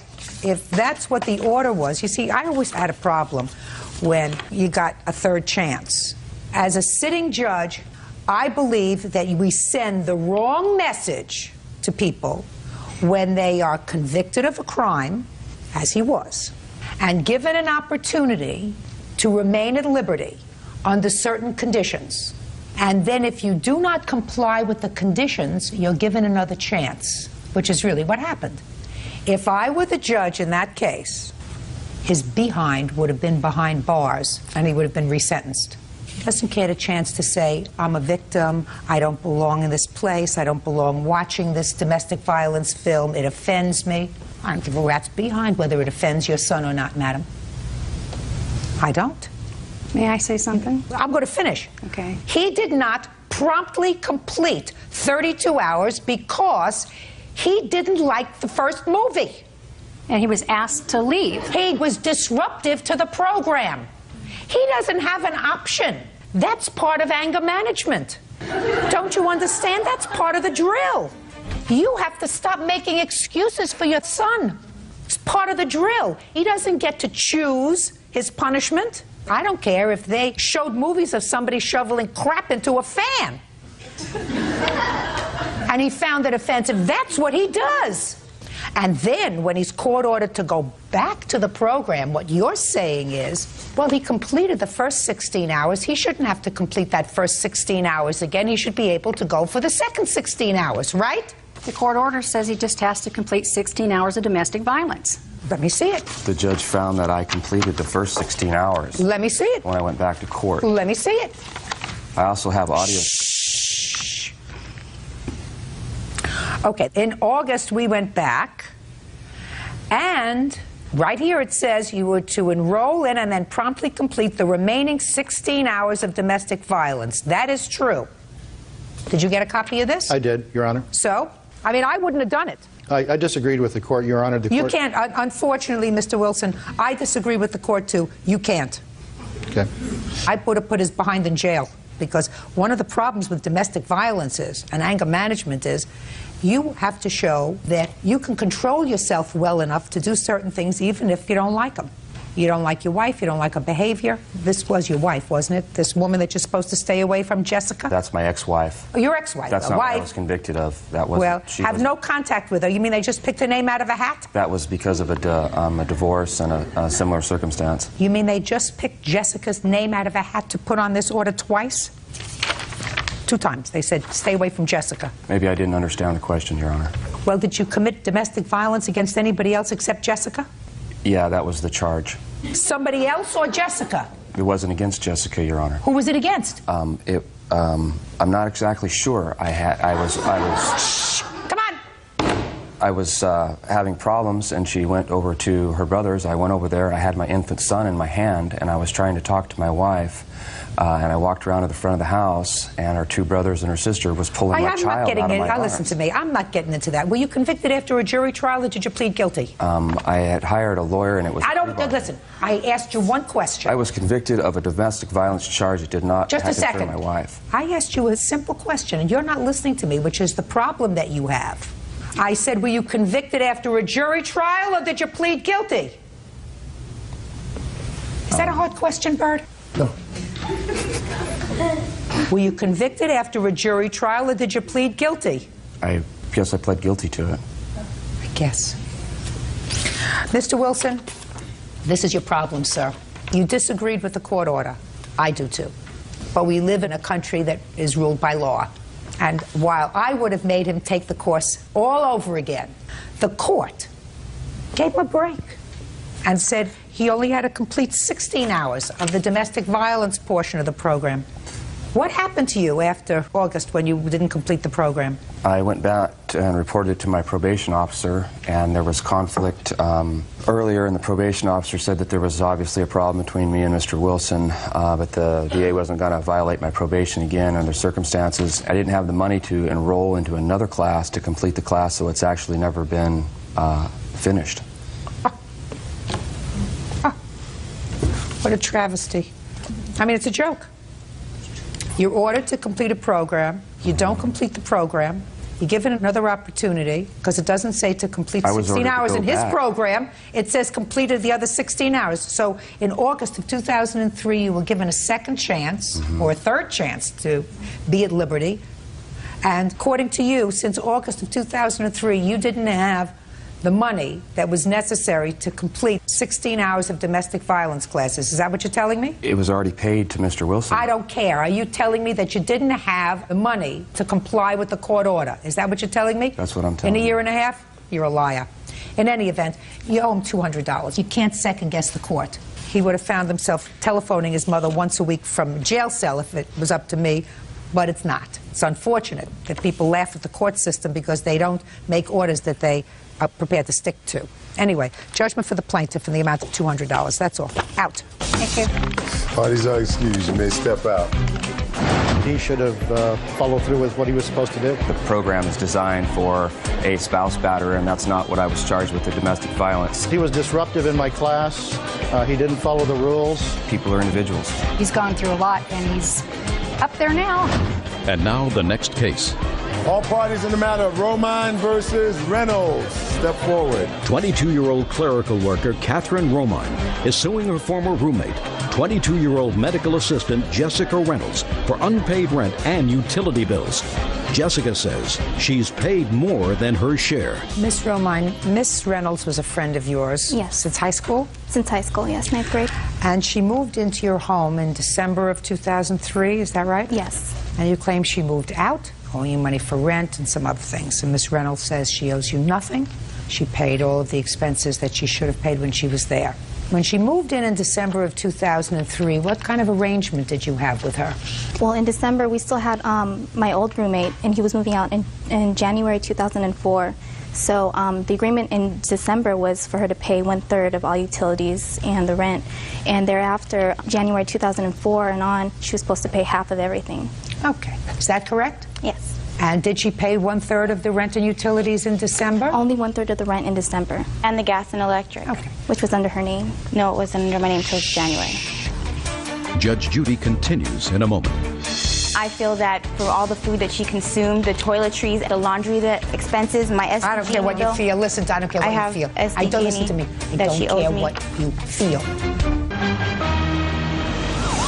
Real cases, real people. Judge Judy. Catherine Romine says ex-roommate Jessica Reynolds owes for rent and bills. Okay. Did she pay her half in January? Only the rent. How much was your share of the rent, Miss Reynolds? $447.50. What about February? Yes. When did you move out, Miss Reynolds? Weekend of March 1st. Is that right? She moved out February 29th, and she was supposed to move out on March 4th. So she did not pay those 4 days of rent. What 4 days? She had her 3-day notice on February 4th, and she was supposed to move out on March 4th, but she moved out on February 29th, and she did not pay the 4 days of rent that she was supposed to. So you want her to pay the rent for the 4 days into March 4th? Yes, because my witness, Karina Valloni, was supposed to move in right after Jessica moved out, which was March 1st. Yes. But she came into the apartment, and it was still cluttered with Jessica's trash. Step up. Were you taking over as roommate? I was at the time, yes. What's your name? Karina Valloni. Ms. Valloni, describe the room when you saw the room on March 1st. Well, when I walked in, there was a gift bag, like a small gift bag with trash and broken glass in it, and there were various trash items on the floor. And in the bathroom, there was normal dirt, but beyond the dirt, there were dirty underwear in the bathtub. There were various things in the cupboards. In all of the cupboards, there were things. Okay. When did you come back to get your stuff? I put my 30-day notice in February 4th. I left February 4th. I paid my rent, and I went to live with my mom. Just a second. Listen to me. When did you get out all of your things? February 29th. So the things that were in the room on March the 1st was discarded trash. Is that what you're telling me? There wasn't. Is that what you're telling me? Yes. The stuff that was there was discarded trash. In a bag. Well, it's not just a bag. She's described to me not just a bag. She's lying. No, I don't think she's lying. All right, now I understand. And when did you finally clean up the room? She said that she would come back, and she had until the 4th to actually clean it up, and she never came. I tried to come back. We talked about the bills, and I asked her to pay her part of the gas and electric. She called me an F and hung up the phone on me. Okay. And Miss Valoni moved in. She was living there the whole month of February, and she moved I her was stuff not. in. She moved her stuff in the weekend that I moved my stuff out. No, I came. Where was I she? would come once in a while. I'm speaking. I can't talk over you. In what room was she staying? In the couch, in the living room, in the room during the week. I don't because know. she lived too far. That doesn't have anything to do with you. You had a room. You didn't empty out your room. But I did move my stuff out the last weekend of February. Not and she moved her stuff in already. Okay. She was living there the 4 days. I heard you. What else? I'm also suing her for the return payment from Cox. When she lent me the money, I paid her back about a week later. She lent you some money. You paid her back? Yes.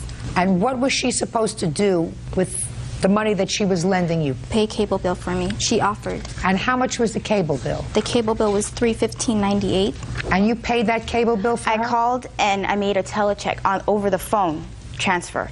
And Cox Cable made a mistake and they didn't debit it out of my account. Okay, so she paid you back, so you owe her $315. I'm speaking. So you owe her $315. Is that right? I feel that for all the food that she consumed, the toiletries, everything that I bought, the laundry, the expenses, my SDG I don't care what you feel. Listen, I don't care what you feel. I don't listen to me. I don't care what you feel. I have an SDG bill here that she never paid part of. How much is that for? It's $450. Show it to her. $80 deposit, which was kept, and $70 for the month of February, which I wasn't living there. Yes? I never disputed not to pay, and I wrote her a letter. And how much do you owe her? Half of the bill. And what is that? $100. That doesn't, I'm sorry, but that thing says $70. Just a second. $80 deposit. Listen to me. Sit down. It doesn't say that on there. $80 deposit. I had to pay $80 deposit your to open purpose. it. I had to give an $80 deposit. Then you should get it back. I can't get it back because it's for the month of January and February. They took that back. And this is the remainder of what's owed from January and February. And which also carpet cleaning I paid $55 for because when I moved in, the carpet was completely filthy and disgusting. Listen to me. I'm not your mother. I'm not your mother, I'm not her mother, and I have absolutely no intention of being the monitor over your $15 bills. She owes you for the 4 days through March 4th. Yes. I absolutely agree that she does.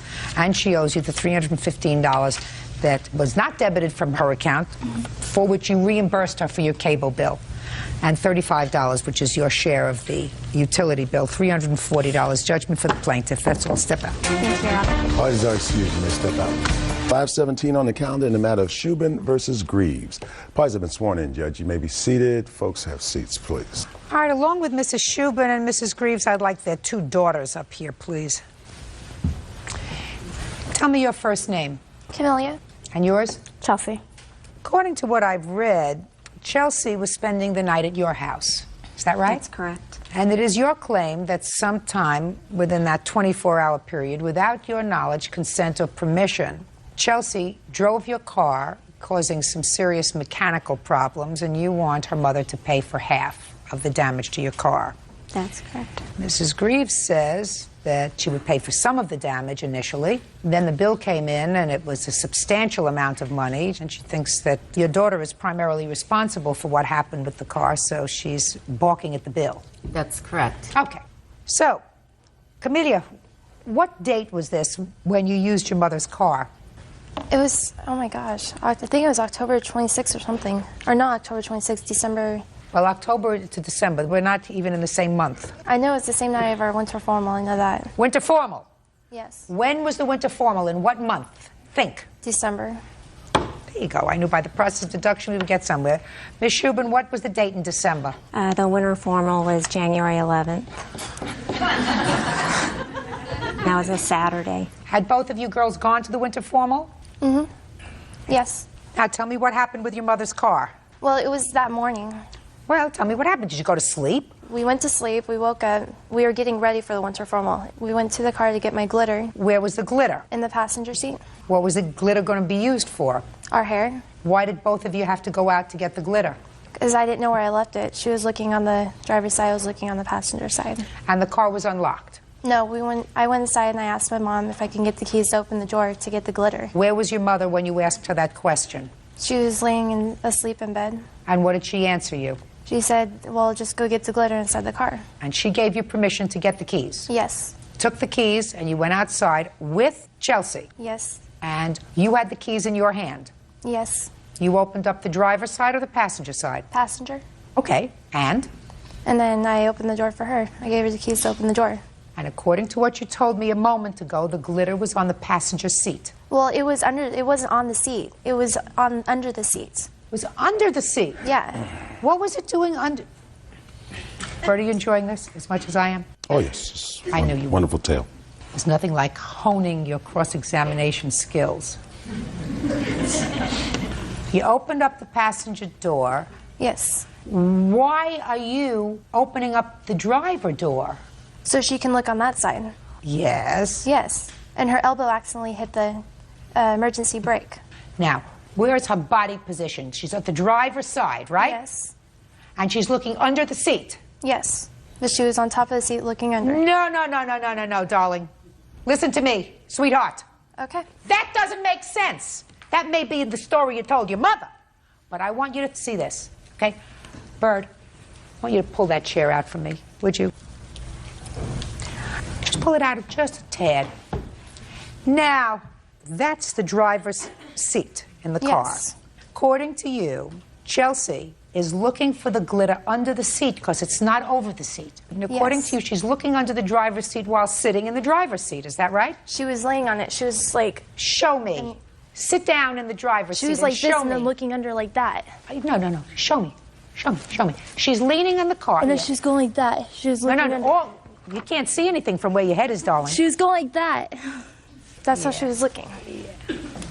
And then what happened? And then she accidentally hit the emergency brake. Show me how you do that. Show me how you do that. She just hit it. No. Show me how you do that. I want to see. She's looking all the way down, right? Yeah. Looking get down further. You can't see anything from where you're looking. You can't see anything from where you're looking. You see, what you have to do is if you're looking underneath the seat of the car, you have to look from the outside of the car in order to see all the way underneath. See, now I want you to step out. Step out of the driver's side. Now, stop right there. Turn around. Now, get down and look under the seat. That's right. Now that, a girl. Then you can get down. You can't get down if your feet are on top of the car seat. So that's the story you told your mother. It's a story I don't buy. But let's continue on with your fairy tale. Her hand accidentally hit the emergency brake and the car did what? Started rolling back. And what happened when it rolled back? She pushed the brake in. With her hand? No, with her foot. How did she? Oh, that's good. Okay, so show me now. Now I want you to lean over and show me how she's looking underneath. Okay, lean over, show me she's underneath. Okay, now just a second. Let's do this slowly because you're watching her, right? Yes. You're watching her carefully. Yes. Then down. You're looking. Now, hand accidentally hit the emergency brake, which is and then where? It went like that. Like there. Now, show me. With what foot did she put? Down and went like that. And she immediately turned around and sat down. Yeah. Oh, now I understand. Now it all becomes clear. Now, somehow, from the time that her foot miraculously got a hold of the emergency brake, in order to stop the car from rolling backwards, you got into the passenger seat of the car, and she takes the key, which she's holding, and puts the key in the ignition and turns it on. Yeah. Now, I want to know what happened first. Did you get into the passenger side first? Yes. And after you got into the passenger side, what happened with the key? What happened with the key? Yeah, she's holding the key. She is just, I'll get to you in a minute. Okay. So, get to you in a minute. Okay. Now that you see what can happen to you, we're going to get to you in a second. Okay. Good. Okay. Now, she's holding the key in her hand. Yes. Yeah, go ahead. She's holding the key in the hand and she turned on the car.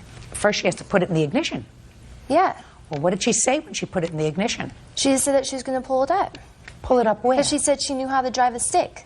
I don't know how to drive a stick, so I couldn't pull it up. Keep going.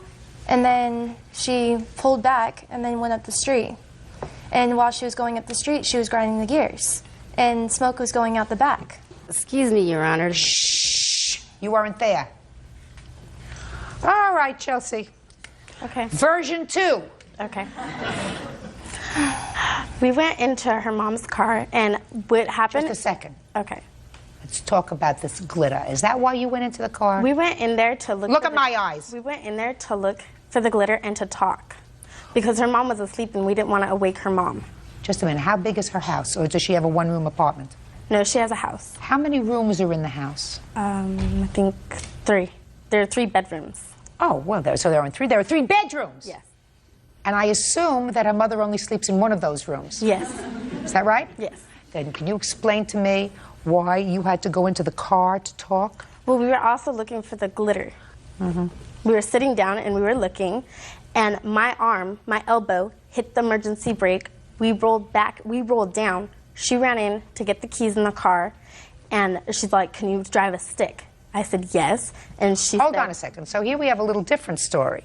Here you did not have the keys to the car No, before the you car got was out open. there. The car was open. Yes. So then she goes inside and gets the keys and comes back outside. Yes. And what do you do next? She's like, "Can you drive a stick?" And I said, "Yes." And she's like, "Why don't you go into the cul-de-sac and drive back up?" Why is that? Because it was at a better angle than just driving it back up the driveway, because we didn't want her mom to know, because we were afraid her mom was going to be upset. So we went to the cul-de-sac, and she's like, "Well, why don't you just go up the street?" We went up the street 2 times and pulled back in. What did you say to her when she said, "Well, why don't we just go up the street"? I said, "Okay." Why? Because I thought it would be fun just to go joyriding. Mm-hmm. Car making a lot of noise when you headed out? No, it didn't grind at all. Okay. Now, at some point, you got up. That's correct. What time did you get up? It was about 10:30. When did you go out to your car? I ended up going outside probably about 11:30. 11:30, you got into your car? That's about the time that I got into the car and pulled out of the driveway. Okay. Where were you going? I had to go pick my nephew up from school. And where is that? That's about 2 miles from my house. So you drove 2 miles there and 2 miles back, is that right? That is correct. Okay. So when you got home and you sensed that something wasn't right with your car, what did you do? I immediately confronted Camelia and Chelsea. And what did they tell you? They proceeded to deny to me that they knew anything was wrong with the car. And then Chelsea told me that her elbow hit the emergency brake, and They gave you this baloney story about the elbow hitting emergency brake. And they miraculously pushed the car back up into the driveway. Okay, but that wasn't true because they actually drove the car. I found out later that evening that they did. Did you have the car fixed? Yes, I did. And how much did it cost you to have it fixed? A total of $1,877.50. And I have see? invoices here. Can I see it, please? Yes. You don't think that you should pay that whole amount, I assume? That is correct.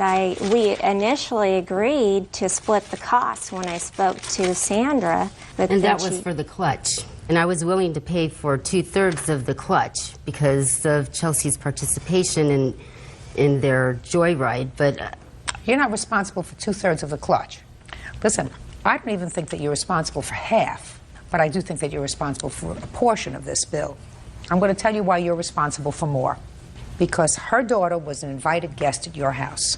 And what you're supposed to do, and you're supposed to be vigilant about, is when you have teenagers in your house, you are supposed to make sure that they can't get their hands on your car keys. That's your responsibility. According to your daughter, you gave her permission to have control of your car. That's according to your daughter, right? Mm-hmm.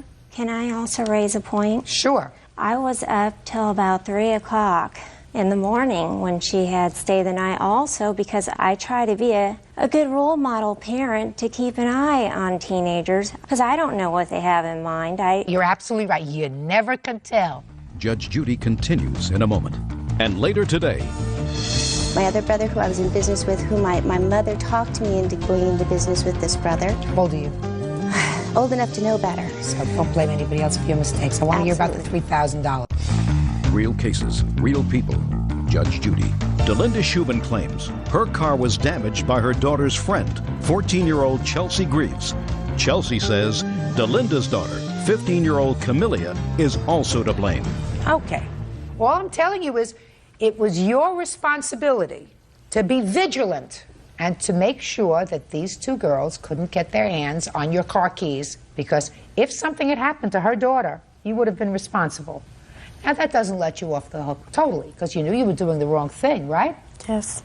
And I have to attempt to earmark responsibility, because certainly the one who's going to suffer is your mother. Not her fault, right? You didn't have any money. How old are you? 14.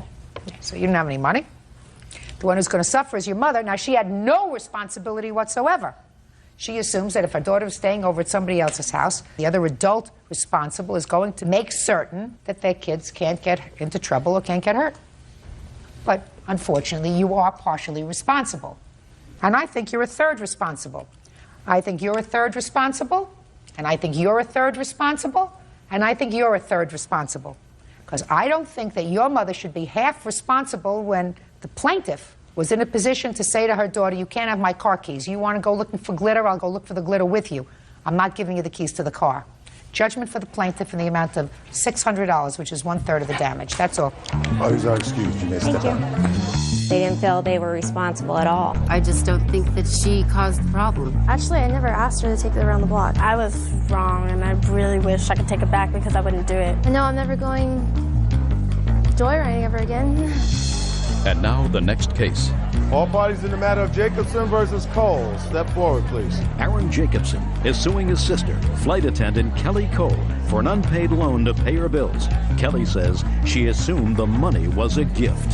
Mr. Jacobson, you claim a loan to the defendant, who's your sister, Yes. the amount of $3,000.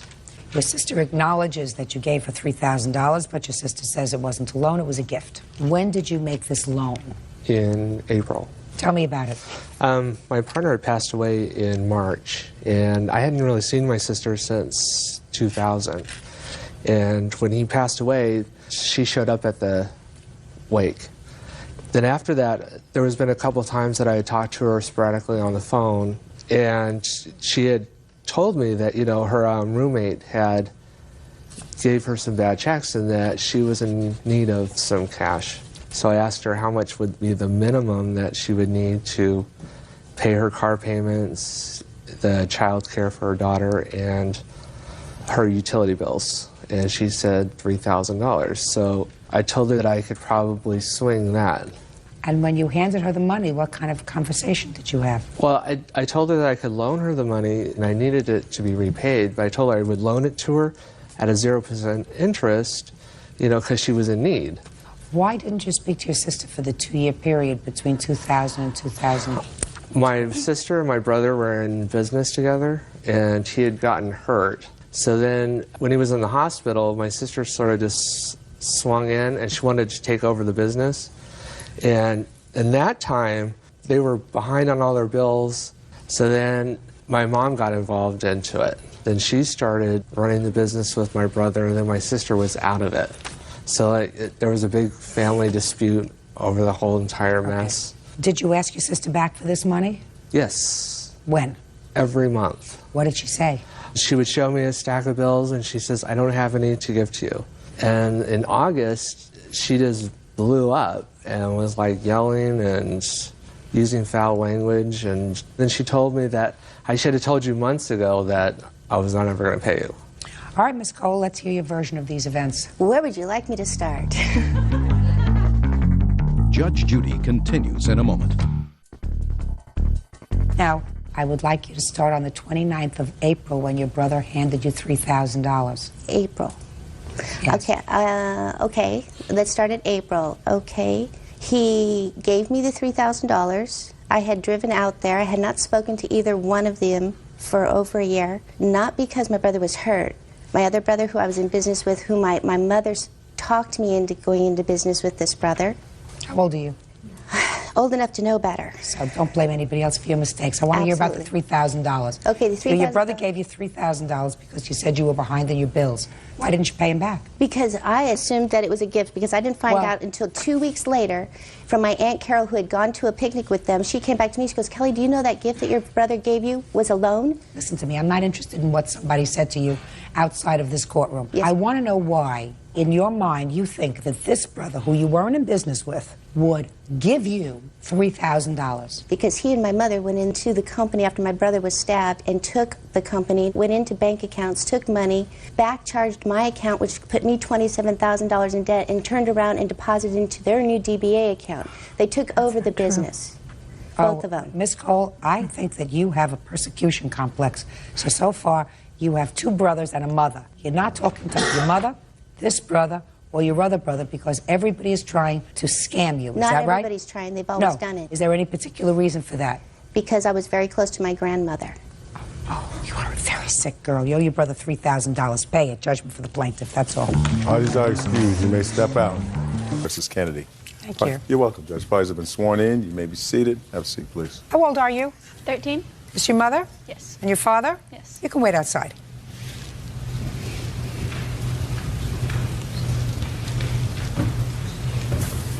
Mrs. Kennedy, this is your former husband, and it is your claim that he owes you some money for some bills that came up after your divorce papers had been filed and therefore were not resolved in the judgment of divorce. That is correct. That's pretty much your claim.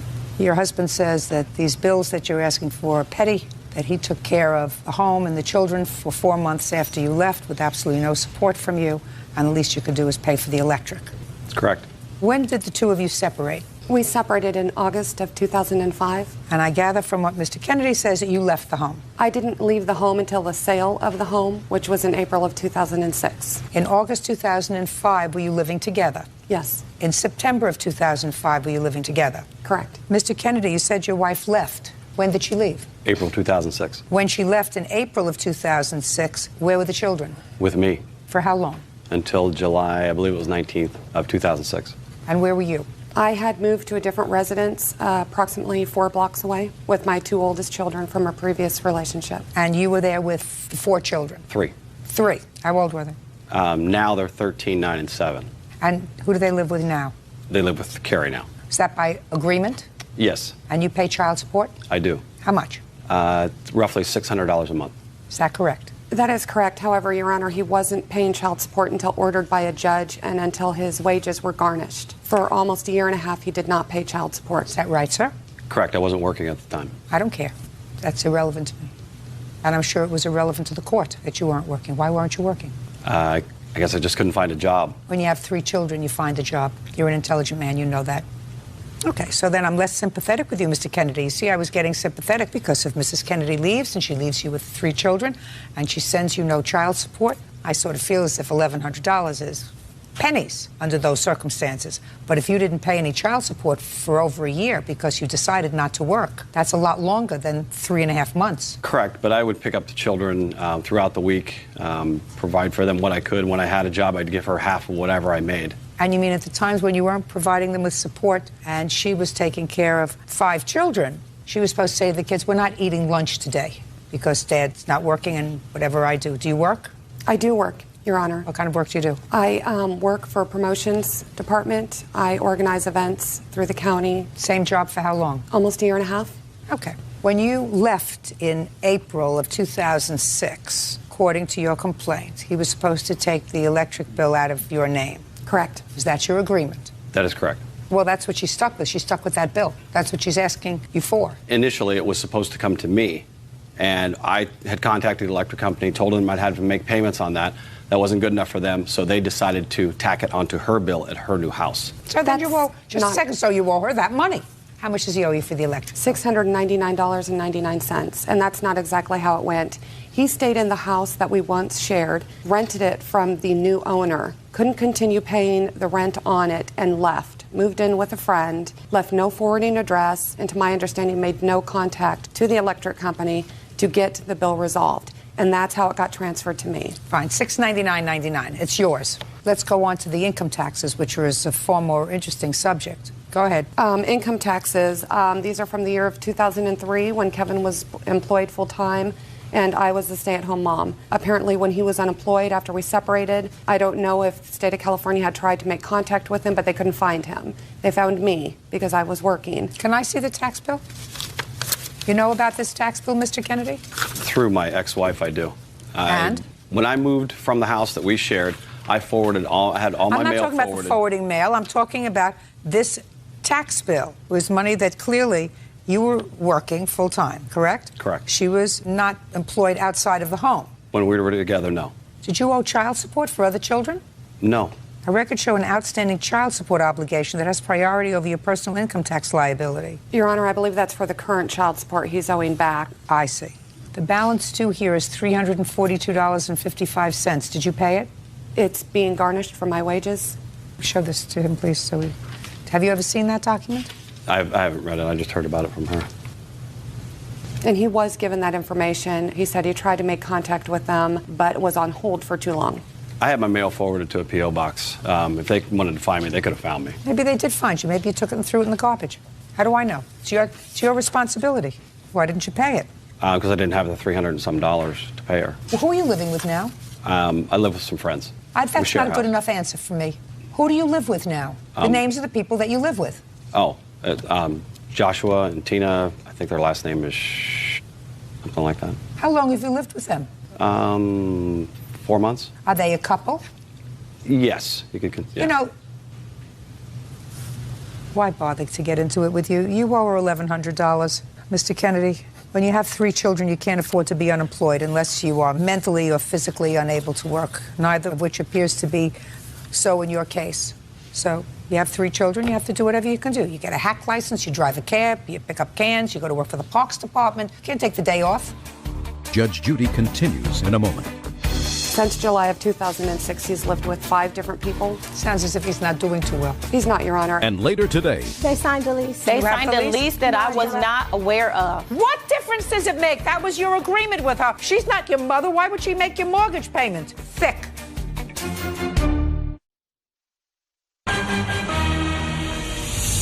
real cases, real people. Judge Judy. Carrie Kennedy says her ex-husband, Kevin Kennedy, owes for an electric bill, a cell phone bill, and for taxes from the state. Okay.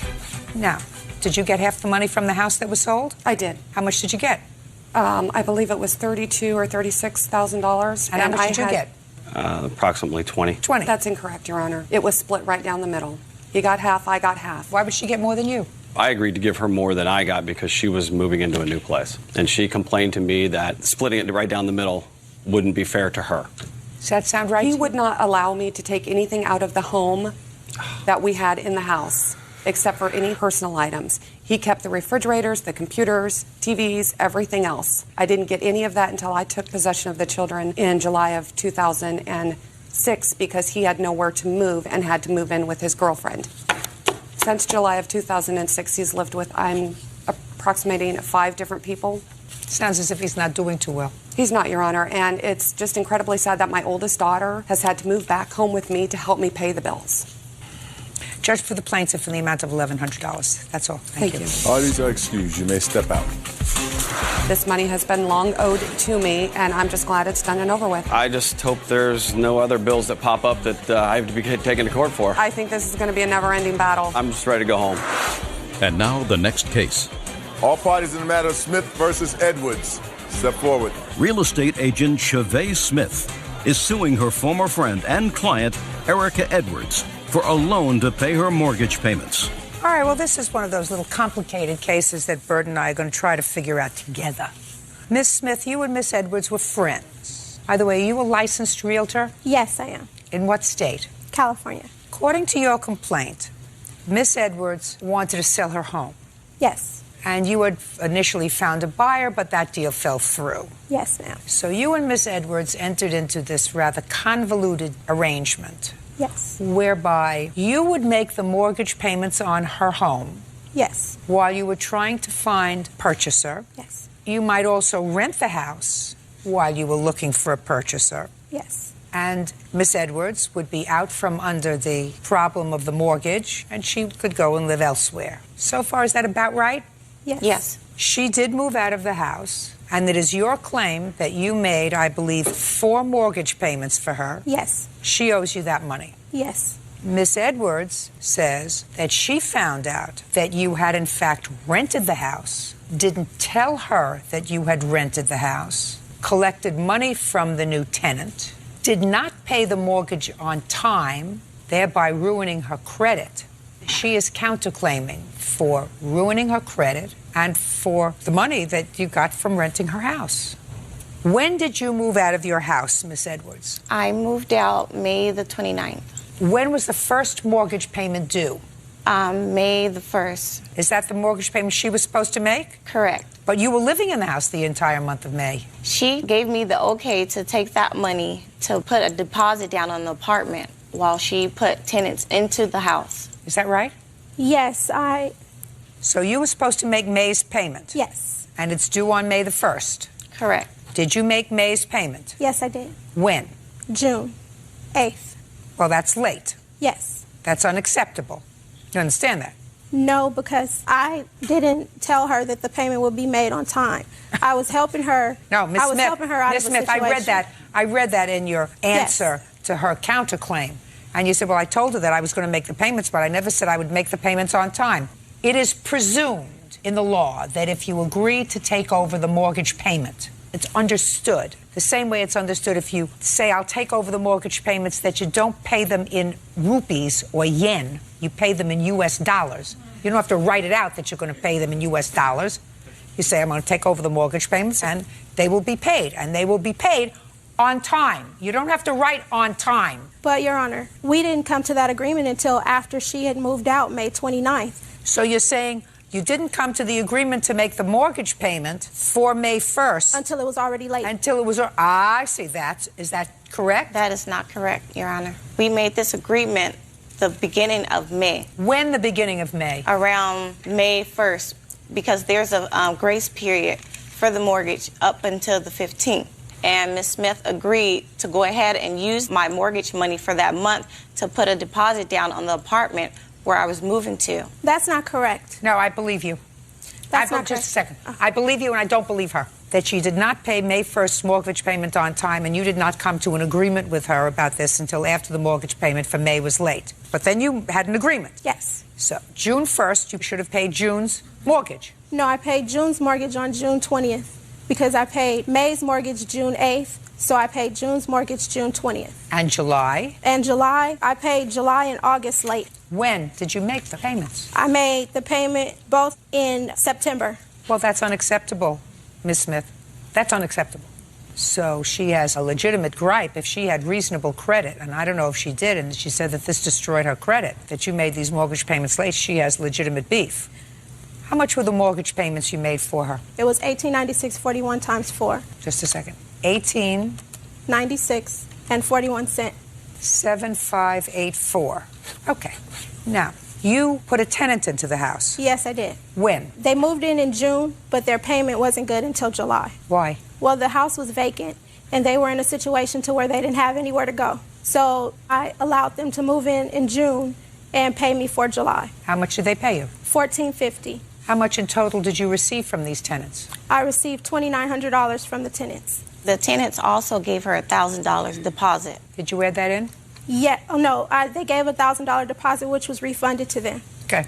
I am deducting the amount she was paid by the tenants. Do you understand? Yes. Show me your credit score before June and show it to me after. I wasn't able to get the credit score after, but I do have it before June. Well, you have to show me both. How do I know that you were damaged?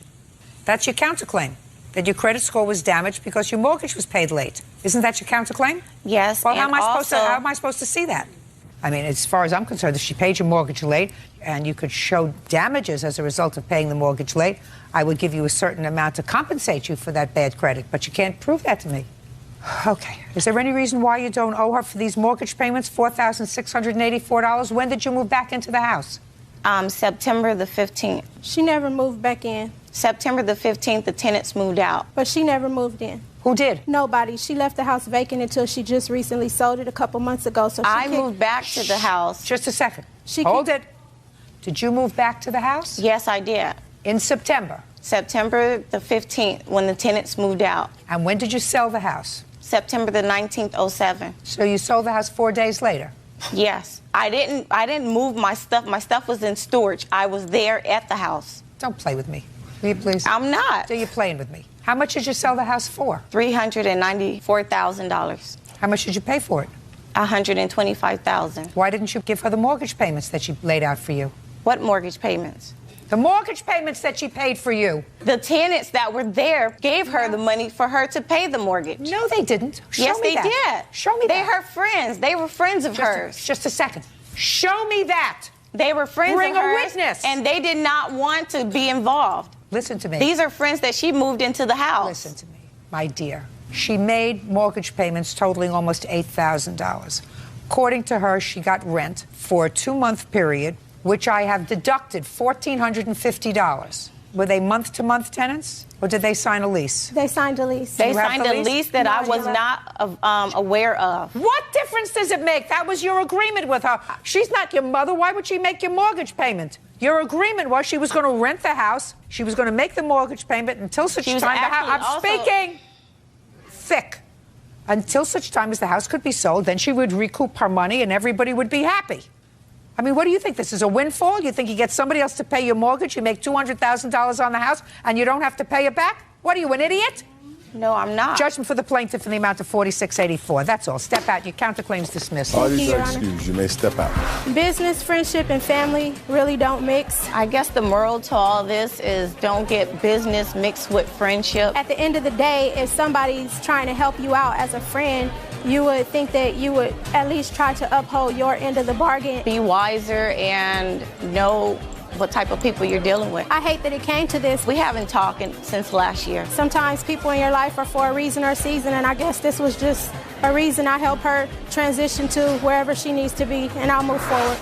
And now the next case.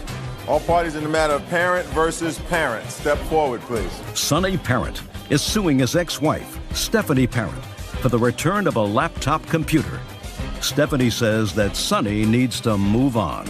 You two folks had a short-term marriage, and from what I gather, a relatively amicable divorce. Is that right? Correct. Yes. Did you have lawyers? No. No. Did you use the court system? Yes. Yes. Filed papers? Yes. Clerks had to read the papers? Correct. Judge had to read the papers? Judge's law secretary had to read the papers before you were granted the divorce? So you gobbled up your share of the justice system, right? Yeah. Correct. You're not going to gobble up any more time over nonsense. This is what this case is about. While you were married, there was a computer purchased. Correct. You say it was purchased for your business. She says it was purchased as a gift for her. I don't care. He doesn't care.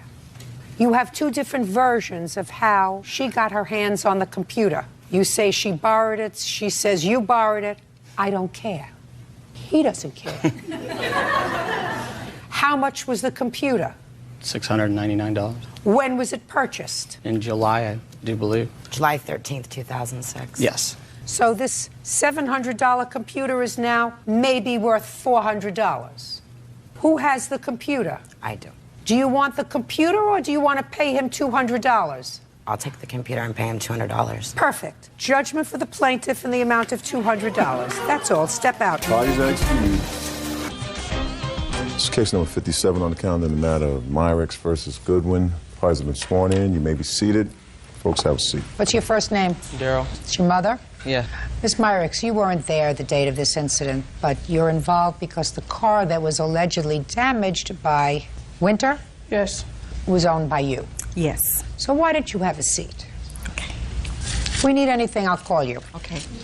And Miss Goodwin? Yes. This is your daughter, Winter. Yes. And you weren't there the date of this incident, where your daughter says that this whole incident was provoked by Daryl and his brother. And yes. You're counterclaiming because she was injured, had to go to the hospital with glass in her hand. Yes. So why don't you sit down? How old are you, Daryl? 17. 17. And you have a long history of not liking each other. Is that right? Yes. Why don't you like each other? Your Honor, she really doesn't like me. I have no problem with Winter. What don't you like about him? No, he don't like me. He never liked me since September. What made you think he didn't like you, Winter? Because Ivik Nuttall is my friend. Ivik? Yes. Is your friend? And he came to me in school saying what he was going to do to him, and I told them to keep me up out of it. And so that's how I got involved, because of his brother. Oy. All right. Now, I want you to tell me, Daryl, what happened on April 9th? Okay, Your Honor. Friday, me and my friend Katrina who lives out there, we had made plans to go to the bowling alley on Saturday, and we were on our way to pick him up. As I was entering the entrance to my friend Katrina's house, Winter, along with Ivic and others, were blocking the entrance. Had you spoken to any of these people that day? No.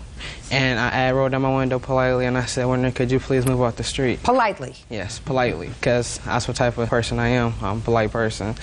And she started cursing me out like, MF, you have no business being out here.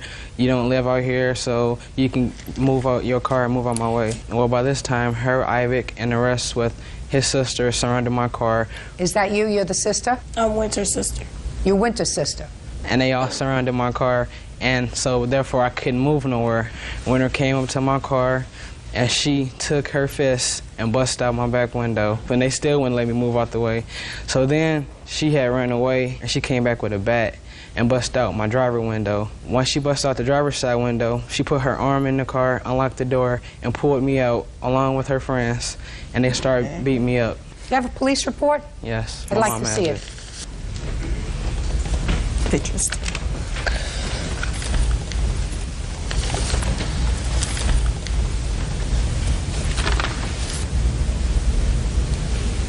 Okay. Now I'll hear you, Miss Goodwin. All right. On April 9th, Daryl and his friend Brente called us and told us to meet them up at the bowling alley. So about 6 to 8 o'clock, they kept playing on the phone. Who were they calling? They was calling me and my friend Isaac, my witness Isaac. Okay. We went to my house at 8 o'clock to ask my mom could we go to a party on Hobart Street. She said yeah if we took my little sister Raven. So then we walked back to Isaac's house. They was parked in the front. They came out. Then Daryl rushed Isaac. So then after that, his brother Roy hit me on the side of my face. Then that's when I turned around and hit him. And then after that, we got to fighting. He pushed me into the window. I was forced into that window. Just a second. So then that's how my hand got injured. That's not what the witness says. Okay. The police report from a witness who was at the scene, that was one of your friends that the police officer spoke to, says the female, that's you, took the bat from the male, threw it under a car. The female then tried to punch the male, but hit the driver passenger window and shattered the window. That's not what happened, Your Honor. We never talked to the police until he got to the hospital. Not you. I'm not talking about you. Me or my witness. Well, there were a lot of people out there. We never talked to the police, Your Honor. So the police is lying? Yes, he is. You're the brother? No. Friend? Yes, ma'am. Name? Jerry Ashley. Were you in the car? Yes, ma'am. What were you doing there, Jerry? We was going out there to get a friend to go to the bowling alley. But you had already gotten him, because he was in the car, according to this police report. There were 3 of you in the car. Yes, ma'am. Where does he live? Give me the address. I don't know the address, but he lived in the front of Mary Hill Apartments. And where did he meet you? He met us right there. When you come inside Mary Hill, or the entrance, he met us right there. So then you were leaving, because he was in the car already. No, ma'am. Why weren't you leaving? Because they had blocked the car. Who blocked the car, Jerry? Winter, Ivic, and some of her friends, his brothers, his sisters, they all blocked the car. Even the little girl blocked the car. She's not so little. Well, you know. I'll get to you in a minute. How old are you? 18, Your Honor. Okay, Ivic. Up. How old are you, Ivic? 15. What's the problem that you have with these guys? Nah. Every time we was in school, he said, like, find me, it's like I'm Michael Jackson, so he'll whoop me, stuff like that. What? He said, find me like he find Michael Jackson. Like, I'm gonna be Michael Jackson, so he can whoop me and stuff like that. Do you understand this? Are you following this? Not at all. I thought maybe I was missing something. So now I want you to tell me, Ivic, what happened on April 9th. From 6 o'clock to 8, Brente... No, I want you, don't look at the heavens. God is not going to help you with this, Ivic. Only the truth will set you free, so you look at my eyes. 6 through 8 o'clock, Brente, Daryl, they was calling my phone telling me to come to the bowling alley. But I was like, nah. So then after a while, they start driving past the Maryville Apartments telling Winter and that he wanted to fight me and stuff like that. And they was 3 cars deep. But first, me, Winter, and Raven went to her mama's house to ask her, could we go to a party? And she said, yeah, so when I was... So first, this car is driving by, and Winter, who is afraid, right, goes in to ask her mother if she can go to a party. Yeah. That's what you're telling me, so that they're driving by with their friends. And that's very intimidating, right? They're looking to fight you. Yeah. Step up. You're her mother? Yes. Do you remember your daughter coming inside and asking if she can go to a party? Yes. What did she say to you? She asked me could her and Raven go to a party, and I gave her permission. The only way that she can go to that party was to take Raven. She didn't say to you there are guys outside that are looking for trouble, looking to beat up Ivik? No, she did not. Shh. Put your hand down. She didn't say that to you. She didn't say, Mom, I'm afraid because there are people out there are cars out there going back and forth. She didn't say that to you. No. Now, she was safe inside her house, correct? Yeah. If you would have known that there were cars outside waiting to beat up Ivik and maybe her, you wouldn't have let her go out again, would you? No, I wouldn't have. Good. Have a seat. Judge Judy continues in a moment. His brother Roy hit me on the side of my face. I hit him back. He pushed me into his mom's window, and then that's how the window got broke. Are you finished now? Yeah. Good. And later today, So you decided you didn't want to see her anymore because she borrowed $50 from somebody else. Is that what you're trying to tell me, Mr. Alford? Could we get to it, please? real cases, real people. Judge Judy. Daryl Myricks claims his former classmate, Winter Goodwin, punched out his car window. Winter claims Daryl's brother pushed her into the car. She is countersuing for medical bills. Winter. Yes, Your Honor. This is what you swore to. On April 9th at around 6 o'clock, Daryl's friend, not Daryl, Daryl's friend called me and told Ivik and me to come to the neighborhood bowling alley because Daryl wanted to fight Ivik. That's what you wrote. I told his friend that Daryl knew where we were if he wanted to fight. For the next 2 hours, Daryl and a car of 5 of his friends circled the streets of my neighborhood. They were screaming obscenities and trying to instigate a fight. Ivik and I ignored them. Around 8 o'clock, I went across the street to talk to my mom. When I crossed the street back to Ivik's house, Daryl was parked on the street with 2 carloads of his friends. They were just sitting there stalking Ivik's house. I went inside and got Ivik with the intention of ignoring Daryl and his friends and going to a party. That's what you wrote. I know what I wrote. But that's not what you're telling me. That is what I'm telling you. You didn't even let me finish my story. I'll let you finish your story. I'm at your mother's house when you went inside to ask her if you could go to a party, despite the fact that a couple of hours before, a guy had said he's coming over to the house, he was going to fight you because you invited him over. He said, you want to fight? You know where we are. Come on over. And you say for the next 2 hours, the cars went back and forth stalking Ivik's house. Then you went inside and asked your mother if you could go to a party. Nowhere did you tell your mother that there was a problem. And I find that hard to understand, Winter. Well, I didn't tell her what happened because they weren't even supposed to be out there. We was about to get in the car and leave. So then I tried to go in his house to get his mom. His brother Roy hit me on the side of my face. I hit him back. We got to fighting. He pushed me into his mom's window, and then that's when I lost my balance. And then that's how the window got broke. Are you finished now? Yeah. Good. Did you see how the back window got broken? Yes, Your Honor. How did the back window get broken? By Winter hand. And how did the side window get broken? By the bat that Winter had, Your Honor. Where did the bat come from? After they did all that, she fled away from the accident and then came back with the bat. Did you ever have the bat in your car? No, Your Honor. Did you ever have the bat in your car? No, Your Honor. I believe you. Sit down. Can I have the estimate, please, for the damage to the car? Put your hand down, Ivik.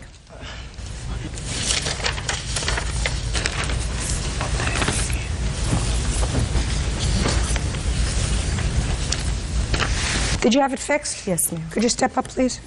Would you tell me how much it cost you to fix both windows? It came out to about $170. You have bills here for $870. That's the estimate. But it actually cost you less? Yes. You can sit down. Stay there with your son. Step up with your daughter, please. This young man did not hurt your hand. You hurt your own hand. No, I didn't, Your Honor. Sure you did. His brother pushed me. You have no lawsuit against his brother here today. You're suing him for your medical bills. And that's not what your friends say happened to your hand. What your friends say happened to your hand is you went to punch somebody, they probably moved out of the way, and you punched the car window instead. That's what your friends say happened. So your counterclaim's dismissed. You owe him $170 to fix the window. I believe him. That's all. I'm just saying, that's it. Parties are excused. You may step out. This child is not even in school. She's expelled from school. She doesn't go to school at all, period, and she's a troublemaker. I was expelled from school, and that's because somebody spit on me. I'm just happy that this situation is over so I can move on. If it was just an accident, then someone pushing her through the car window, I don't feel that I was responsible for the car window. When a child is not being taught at home, it reflects on the parent. And now the next case. All parties in the matter of Alfred versus Griffin. Step forward. 19-year-old Chris Alford is suing his ex-girlfriend, 19-year-old Ashley Griffin, for a loan to pay her rent. Ashley says Chris gave her the money. Mr. Alford, the defendant used to be your girlfriend. According to your complaint, you are no longer involved in a relationship, but at some point prior to your breaking up, you loaned her $300. You want that money back. Yes, this was after we broke up. Like, we broke up, then she called me. So you lent her the money after you were no longer together? Yes. When did you lend her the money, sir? I sent it the 1st of July. Tell me about that. All right, we broke up, whatever, when she came up. She came up where? To Philly. We was no longer seeing each other. You live in Philadelphia? Yes. You live where? Florida. And when did she come to Philadelphia? Like the beginning of June. Who did she stay with? Her mom, I guess. Your mom lives in Philadelphia? Outside of Philadelphia. Stop moving up and down. When she came up to Philadelphia to visit her mother, and you, I assume. I saw her a couple hours. That's not true, Were you still dating? Then, yeah. What caused you to stop seeing each other in a romantic way? Chris Alford says ex-girlfriend Ashley Griffin owes for a loan to pay her rent. Chris also says Ashley is a two-timer. Okay, go ahead. All right, she missed her flight, all right? In the morning time, she missed her flight. She missed her flight going back to Florida? Yes. When was that? I don't know the exact date. It was sometime in July. He said you went up in June. No, it was like the middle of July sometime. Did you miss your flight going home? Yes, ma'am. When you were in Philadelphia? Yes, ma'am. All right. What happened when she missed her flight, sir? She missed her flight, and she called some guy and was like, I missed my flight. It cost $50 or something to pay the balance or something. And I was like, who's that on the phone? And I turned around, whatever, because I was half asleep when all this happened. She hit me, whatever, like, oh, I missed my flight. So what you're saying is she was sleeping over at your house? Mm-hmm. Yes. Well, then you were with her more than just a couple of hours during this visit to Philadelphia. Okay. All right, so you decided you didn't want to see her anymore because she was talking to somebody else and borrowed $50 from somebody else. Is that what you're trying to tell me, Mr. Alford? Could we get to it, please? All right. Is that what happened? Other stuff, too, but that's what started it all. And then this other young man sent you money or called up and said, add the ticket on his credit card, and you went home. Yes, ma'am. Tell me why you needed this $300, Miss Griffin. Can I start from the beginning? No. Well, because I was going back home in July. So I had already bought my ticket and I was short for my rent. So I asked him for the money. I didn't say, can I borrow it? I asked him, can I have it? And he said, yeah. And he gave me the money. So you needed the $300 for rent because you'd spent the money. But I was also going to see him. And we spent more than just that night together. He picked me up from the airport, and I was with him that day, and we went to go pick up his witness. Tell me about when you called him and asked him for the money. Well, I called him, and I pretty much said I needed the money for the rent because I was short. Where were you when he gave you the money? I was at my house. In Florida? Yes, ma'am. He Western Unioned me the money. You have the receipt for Western Union? Yes, I do. Can I see it, please? Mr. Alford, I'd like you to tell me about the conversation that you had with her about the $300, please. All right, I'm in the car, me and 3 friends of mine, and my phone rings. And I put it on speaker because I couldn't drive and talk. So I'm talking to her, and she's like, oh, my God, I don't have enough money to pay for my rent, this, and that. And I'm like, at first I'm like, oh, like, what am I supposed to do about that? Then she said, would it be possible if you could send me $300 and I will pay you back next Friday on my paycheck? Everybody in the car heard her say that. Don't tell me what they heard. Did you hear it? I heard it. Clearly, it's right here. The phone's right here. I was listening, talking like, all right, well, I can't spare it. You know what I mean? So you got to send it back next Friday. And you can see on Western Union, date was July 1st. If she just now said she was in Philly. You're absolutely right, sir. It was July 1st. I said he sent me the money July 1st. I said I went home after July 1st. Are you telling me you went home and then continued your relationship with him after he sent you the money? Yes, we were still together, so I don't know why he's saying we weren't. We were together at that time. Why would I stay at his house? Why would he pick me up from the airport if we weren't together? He says it was in June. It was in June. That's why you was at my house. It was in June, man. Well, you must have your airline ticket. I don't have it. Exactly. was this other person that you called for $50? All right, when he came down, he knew about the guy already. Don't tell me what he knew. I didn't ask you for a whole story. I said, who was this other person? It was some other guy that I was messing with. So now what you want me to believe is he sent you $300 to help you cover your rent. Then you went up to Philadelphia to see him. But at the time that he sent you the $300 for the rent, you were messing around with somebody else that he didn't know about. Is that right? No, he knew about him. We were only like... friends? No, we weren't friends. We were more than friends. But at that time, I knew I could depend on him.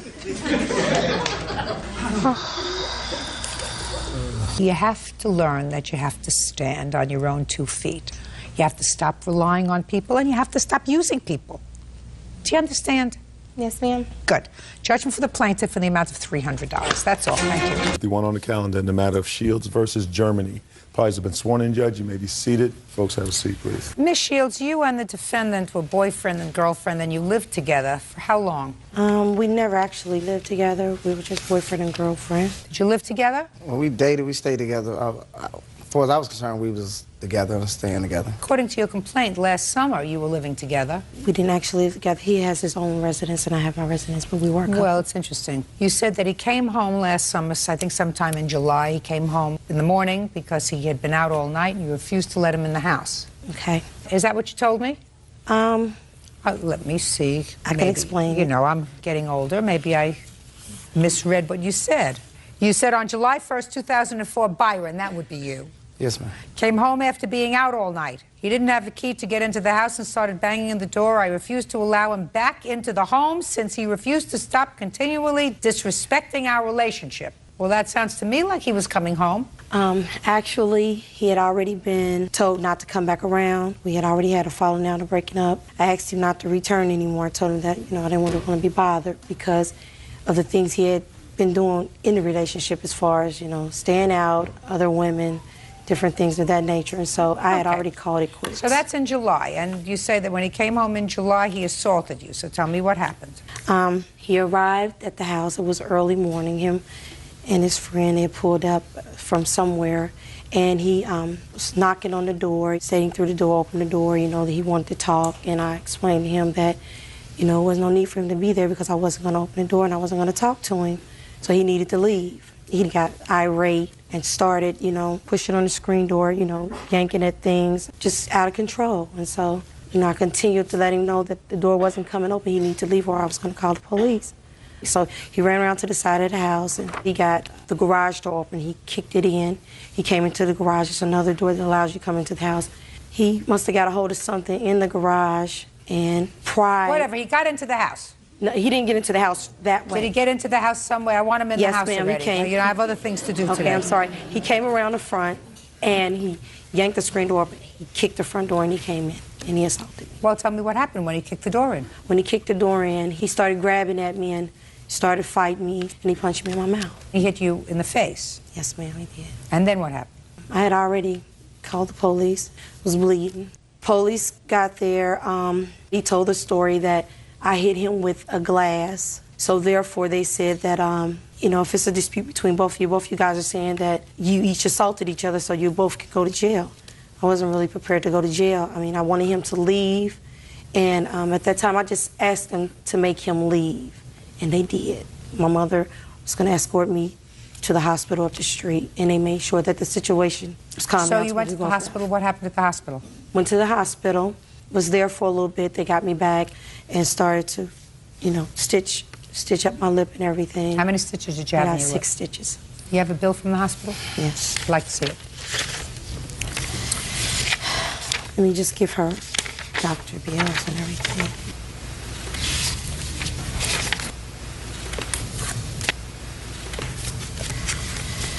Now, after that date on July 1st, when was the next time you saw Byron? Well, he continued to, you know, come around and continued to knock on the door and make little threats and different things like that. But the next actual event where I did actually have to file charges again was January the 4th this year.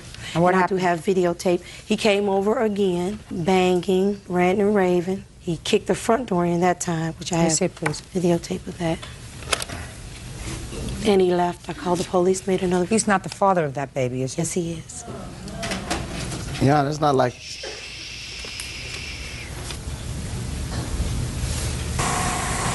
This is just videotape of today, January 4th, 2005, where he's been kicking at my door. Just continuing to destroy the door that he's already destroyed numerous times. Byron, Germany. Black, 38, about 180 some pounds.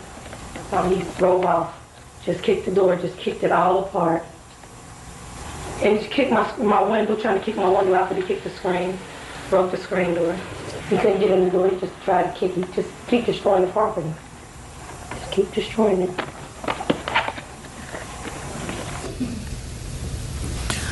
When was the last time you had sexual relations with the defendant? Not since the first incident. We haven't really been communicating. You mean not since July 1st? Mm-hmm. Now, you told me before you started that you had already told him not to come around. Was that before or after you became pregnant?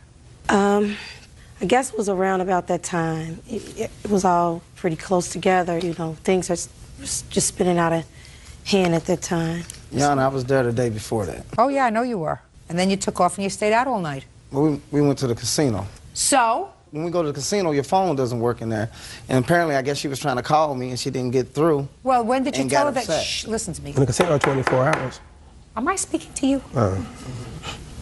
When did you tell your girlfriend that you were going to be out all night and you wouldn't be coming home? I didn't think I had to report to her. She knew I was with him and we were going to go do a couple things. You picked him, my friend. Yeah. That's the same thing I tell him. And it's a pattern. Just a second. Do you and I have to have a... Okay. Ask him to come up here, would you, please? Step up. Right here. I run this show. Do you understand? You don't speak until I speak to you. If I ask to speak to you, you'll stand up there, you'll tell me your name, you'll answer questions that I ask you. Other than that, I don't want to hear from you. We understand each other? Mm-hmm. Yes. Perfect. Yana, when she goes places, she don't call me and say, hey, this is what I'm doing. I mean, she does it, and when she gets back... Well, let me ask you this question, Sir Lancelot. How would you feel if she went out with her friends, or with whomever, and stayed out until 8 o'clock in the morning, didn't call you, and you were home all night waiting for her to come home? I didn't stay after 8 o'clock. I'm asking you a question. This is my story. I'm allowed to make up the facts in my story. How would you feel if your girlfriend, who you were expecting to come home, stayed out all night and traipsed in at 8, 9 o'clock in the morning? How would you feel? I mean, I'll probably be a little upset, but I mean... Ooh! You'd probably be a little upset, Byron. I wouldn't double lock the doors and block your phone numbers out from the phone so you can't call or get in. Well, that should have told you something, my dear. She didn't want to hear from you. She didn't want to see you. She was really annoyed. Judge Judy continues in a moment. Your friend says, what am I going to be friendly with him for? He's an idiot. Right. See? You knew you'd come in handy. Real cases, real people. Judge Judy. Regina Shields says ex-boyfriend Byron Germany kicked in her front door and split her lip. Byron claims Regina injured herself when she swung a cup at him. Byron, you can't give her a fat lip, my dear. I didn't hit her on the lip. She hit me with the cup, and then on a moment... Where did she hit you with a cup? On my elbow. What bone did she break? She didn't break no, she swole my elbow out to there. Oh. But when, the police took forever getting there, but when the police did come there, I told them I wasn't trying to press no charges. Well, how did her lip get split? Well, her lip got split when she was swinging the cup. She hit her own self with the cup. And I was pushing her back, and I think when I hit her hand, it hit back and hit her lip. I know it sounds wild, but that's what happened. It's possible. And it all wouldn't have happened if you hadn't kicked in the door. I didn't kick in the door, I pushed it open. Pushed it in, kicked it, shh. Pushed it, kicked it. It all wouldn't have happened if you just went home, let her cool off, go back to the casino, lose another couple of bucks. You could have done a whole bunch of things instead of pushing in the door. Well, when she gets angry like that, she stay like that for some days. Then what you do is you stay away for a few days. But I had something in the house I need to get, and I was What? I had some money in there. I wanted to get my money in. Then I was going to go and let her do her routine where she'd be hot for a week or two. Now, what about this video that I just saw of you driving back and forth and then leaving the house? I wasn't driving back and forth. I was backing out. Okay, you were backing out. Why were you there? It's my house. It's my place. How long has it been since you lived there? I mean, Byron! How long has it been since you lived there? I'm with her 24/7 there. I'm just off and on. I'm talking about January. That was, I think that was July on the video. What's the date on that? January 4th. Oh yeah, I remember now. Yeah, because I was back there. I forgot. So many incidents. You don't understand, There's so many incidents I can't remember. What were you doing there? I think that day, I think I didn't answer my phone. I remember right. And I was trying to call, and she put me on the block and other stuff. And then when you pull up to the door, we got a little surveillance, and she likes to talk through the camera to you, and it irritates you because you're standing there and can't get in your own place. I got a restraining order. I see it. Yeah.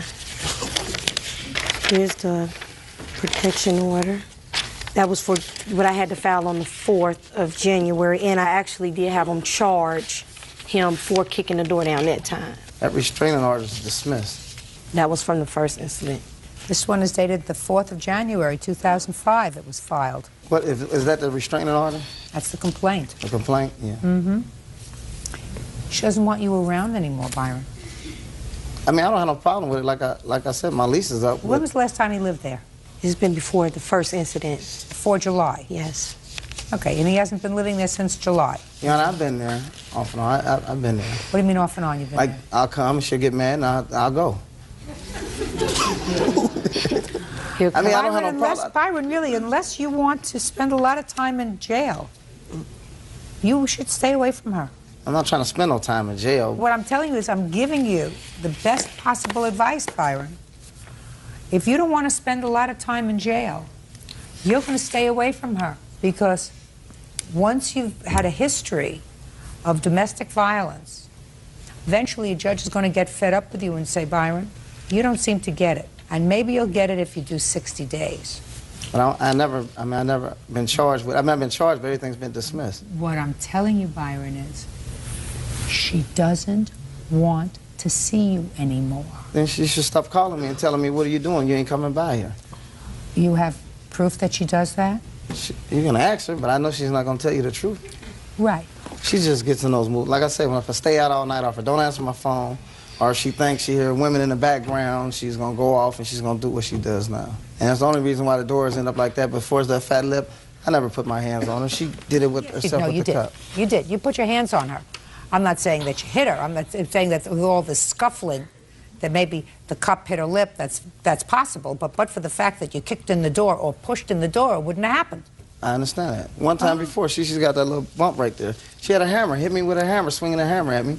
And when I pushed her back, she bumped her head with the hammer. He's extremely violent. Extremely violent. Oh, she's extremely just violent. a second. You have a bad temper? I can. Yeah, I know. And I know that you do. And I know that when he pushed his way into your house that day, things got hot and heavy. Right? Really, I'm scared of him. Now listen to me. Things got hot and heavy. Is that right?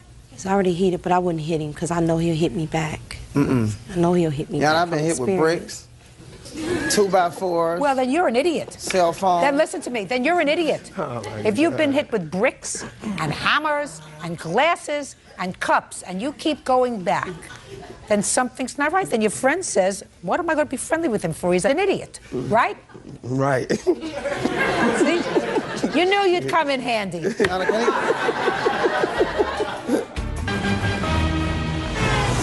Real cases, real people. Judge Judy. Regina Shields claims ex-boyfriend Byron Germany kicked in her front door and assaulted her. Yana, can we put him over there with her? She's gonna say I'm an idiot. Well, don't you think you're an idiot? Listen, if you get hit with bricks and hammers and cups and she's vicious and you keep going back. Yana, it's not like she... Shh. Does that make you smart? No, don't make you smart, but she's not beating me, literally beating me, but I'm saying she will hit you with something. Protecting She'll her. break a curtain rod up and hit you. If he got... Just wait a second. So now I've got Byron. I've got curtain rods, bricks. It gets worse. Hammers, 2x4s. 2x4s, and cell cups, phones. cell phones. Yeah, cell phones, house phones. We had to replace the house phone 3 times because she wants to beat you with them. Byron, you're right. Go over on that side. Nah, I'm just saying. I mean, I be trying to give him advice too, like he just need to leave her alone. You know? See? Wisdom. Yeah. You know, she's complaining about the doors. I mean, I have damages too. She tore up cars. She done kicked doors, and I got a Hummer. She beat it with an iron, like you iron. I was going to pull out the driveway, then bam. Ask him why he stays. If I ask him why he stays, we may turn into an R-rated program. Why do you stay, Byron? I mean, I love her to death. She's a good girl when she want to be, but what I'm trying to say to you, I mean, she does things too. I mean, I bought a car and I only had it 3 days, and I got my cousin. I know it sounds strange. My cousin hit me on the expressway, knocked me to the guardrail. I only had the car 3 days, and she said, "That's what you get for not giving me no money." I mean, that's not right. She was in the car with me. We both could have ended up seriously hurt. He's trying to sound money hungry.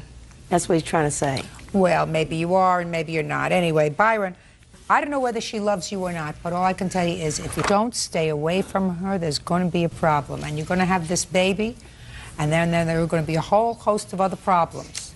Do you understand? Because you're going to want to see this baby, you're going to want to visit with this baby, and unless you learn to control yourself, and she learns to control herself, because my sense is that she knows how to get your goat.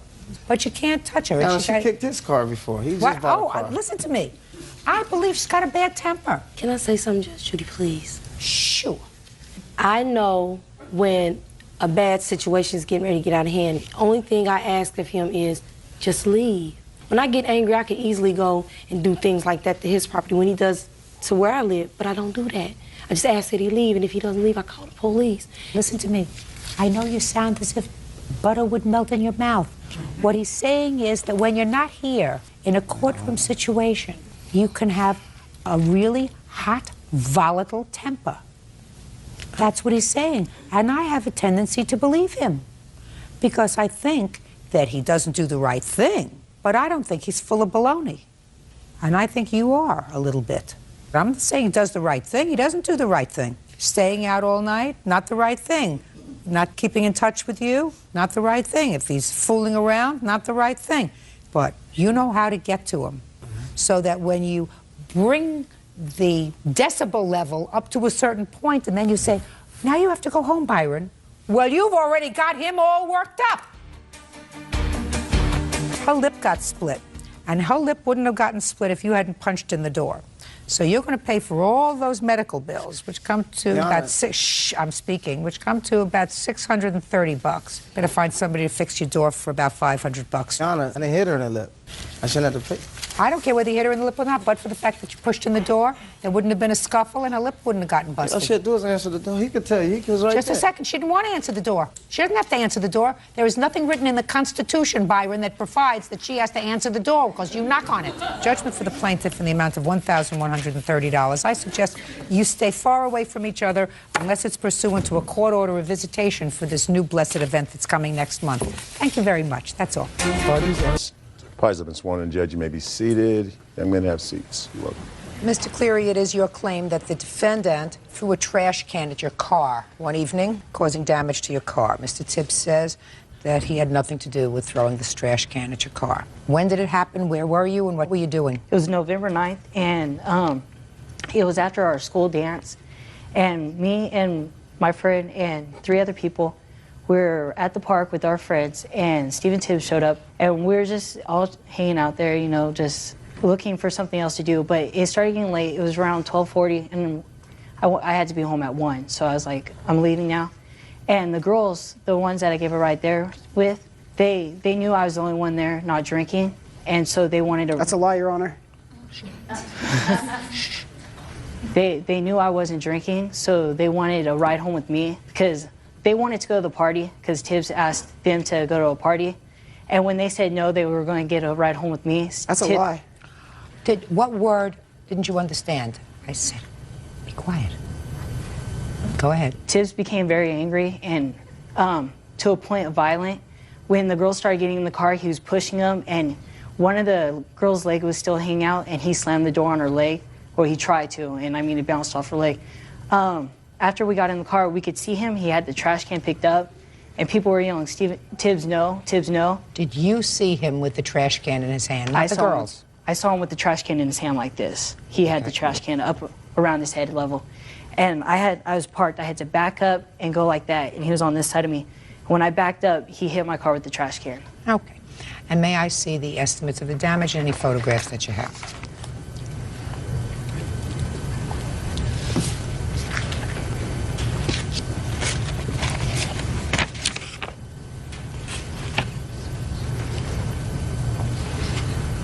So the trash can didn't hit the top of the car, it hit the side of the car. Yeah, the rear right fender. All right, Mr. Tibbs, now I'll hear your version of the event, sir. Okay. Now it's time to speak. All right. I have a little bit of different story.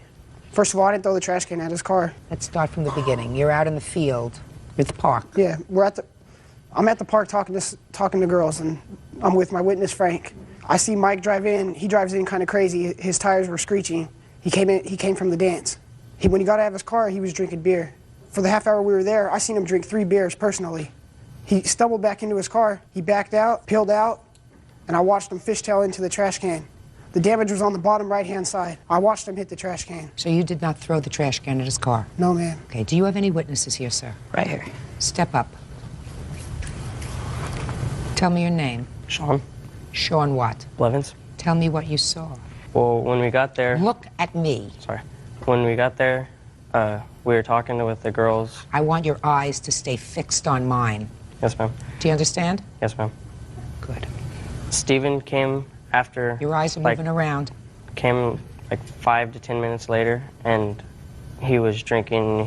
Had friends with him, and then we were going to leave, and he got mad at the girls because they didn't want to go to the party. So he started to become violent with the girls and started like pushing them around. Okay, fine, then you... and stuff like that. And then we got in the car because Mike had to be home later on that night because he had something to do the next day. And we started backing up, and I heard people saying, Tibbs, no, Tibbs, no. And I looked out the back of the car because I was in the back seat, and he had a green garbage can in front of him, and like the driveway comes in right here, and there's like a little island type thing where you could park next to it, and the trash can was right here, and Mike was parked over here, and Tibbs and a whole bunch of other people were standing over here. And then we backed up, and we went to take off because we were giving the girls a ride home, and he threw the garbage can at the car. You saw him throw the garbage can at the car? Yes, Your Honor. Did you see it hit the car? Now, I want you to listen to me very carefully, because I've looked at the damage to the car. And I'm not saying he's not responsible for the damage. My question is, did you see the garbage can at that time hit the car as he threw it? Yes, Your Honor. Or did you see it hit the ground and then bounce up at the car? No, it hit the car. He was like this, and he threw it at the car, and like the corner of the garbage can, it hit the fender, and it dented it, and then it fell down, and all the garbage and everything came out of it. Now I'll hear your witness. Your name, sir? Frank Ambrose.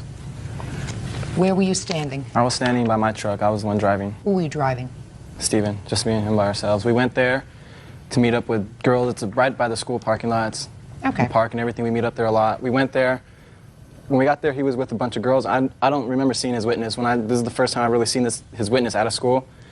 We got there, he was drinking, girls were drinking. He had really no part in what we were doing there. We weren't paying attention to him. When he left, he screeched out, and girls were screaming. They had bottles, probably showing off, and he was doing donuts, or just peeling out, making and then you hear a bunch of screeching, you hear a loud crash, and you hear silence after that, and everyone look over there, and you see his car stopped with the brake lights, and there was a trash can in the middle with the trash everywhere.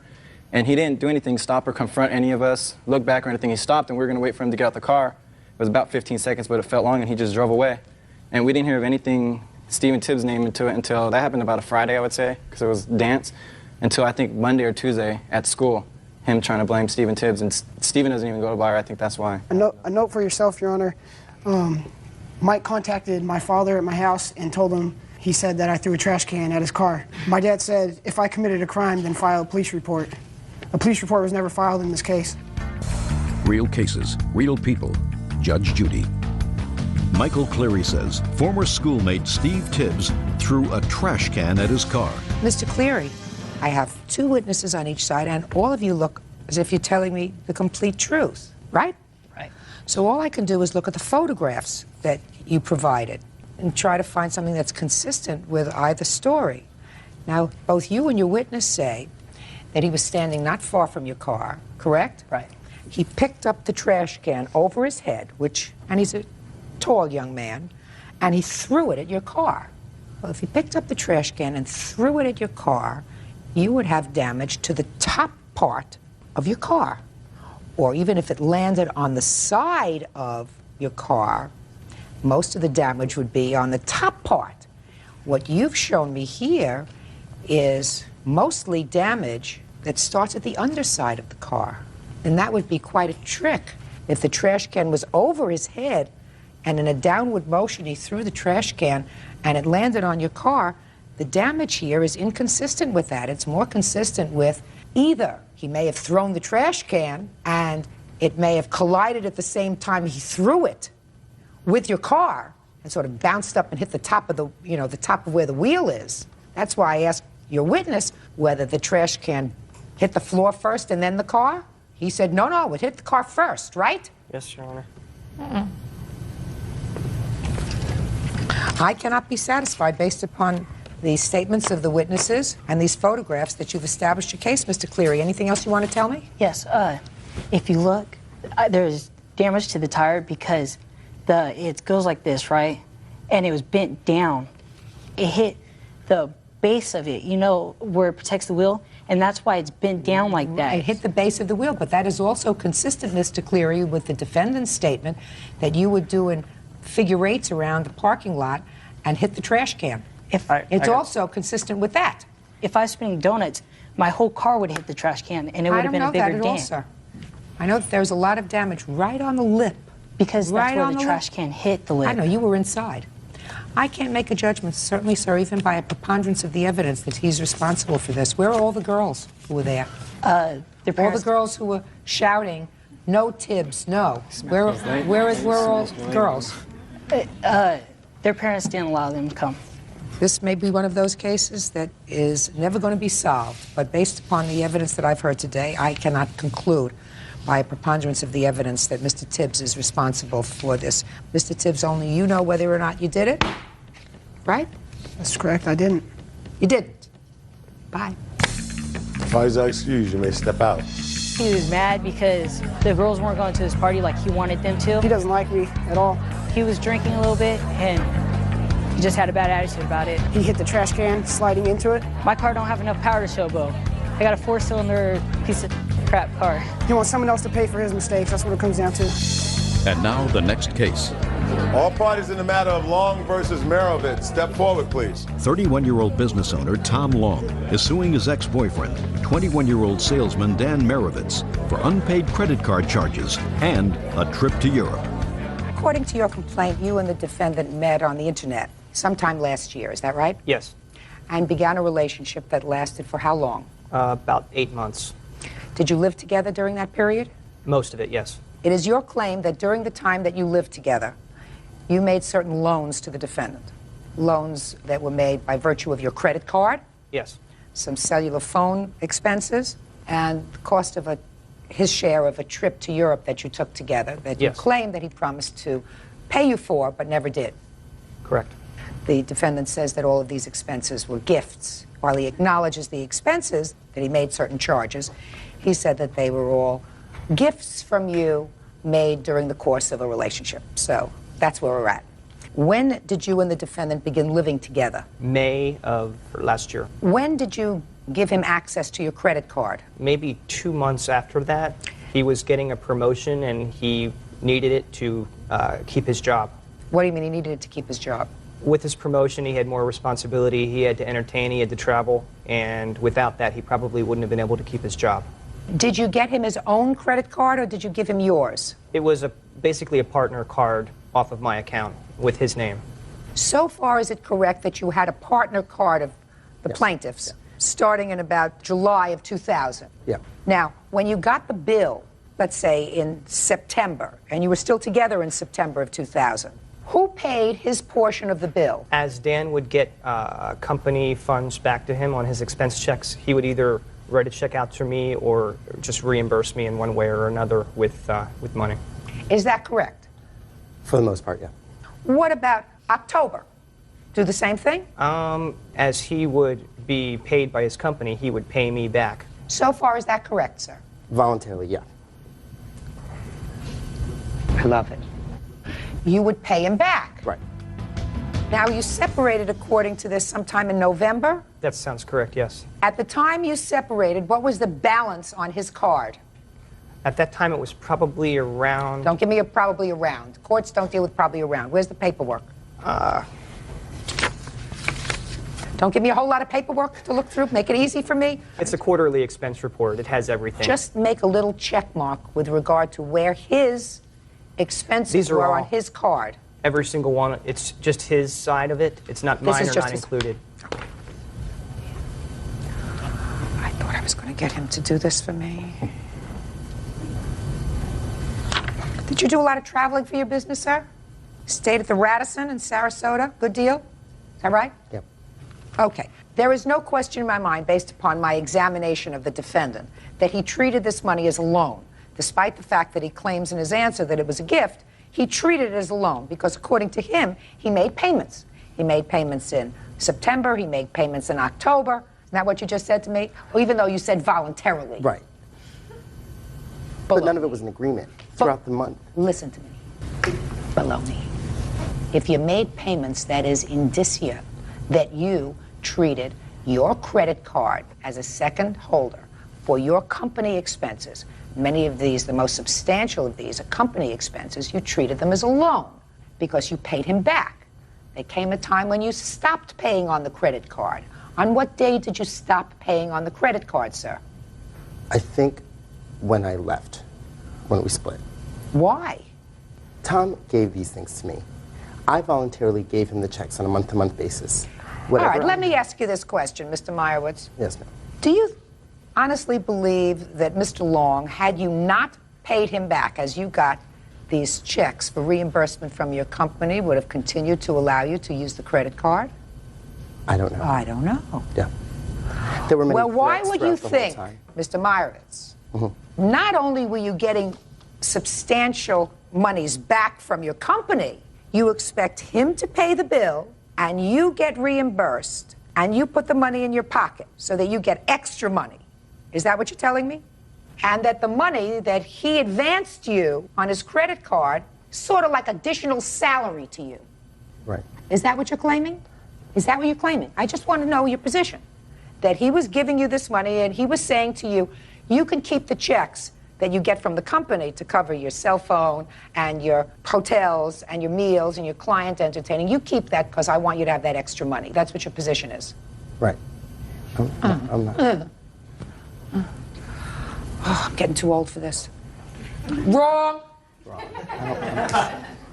All right, now let's deal with the trip to Europe. Let me hear about the trip to Europe. Well, I had a lot of Sky Miles points, and I had told Dan if he paid $500 worth of the entire trip, I would pay for everything else. And he paid about $100. When did he pay the $100 towards the trip? Probably on his own credit card when he was paying for a dinner or something.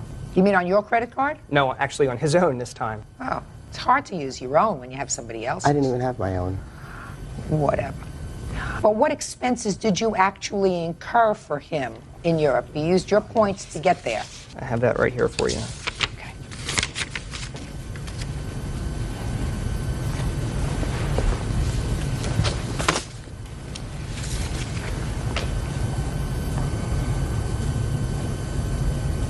These aren't $500 worth of expenses. There was also cash involved. I mean, we're talking about a couple of meals, $31, $7.47, $9.99. Well, it doesn't cost $500 to fly to Europe. It costs considerably more. You used your points. But I had to pay for some of it also. Where is I that? only had so many points. Where? Show me where.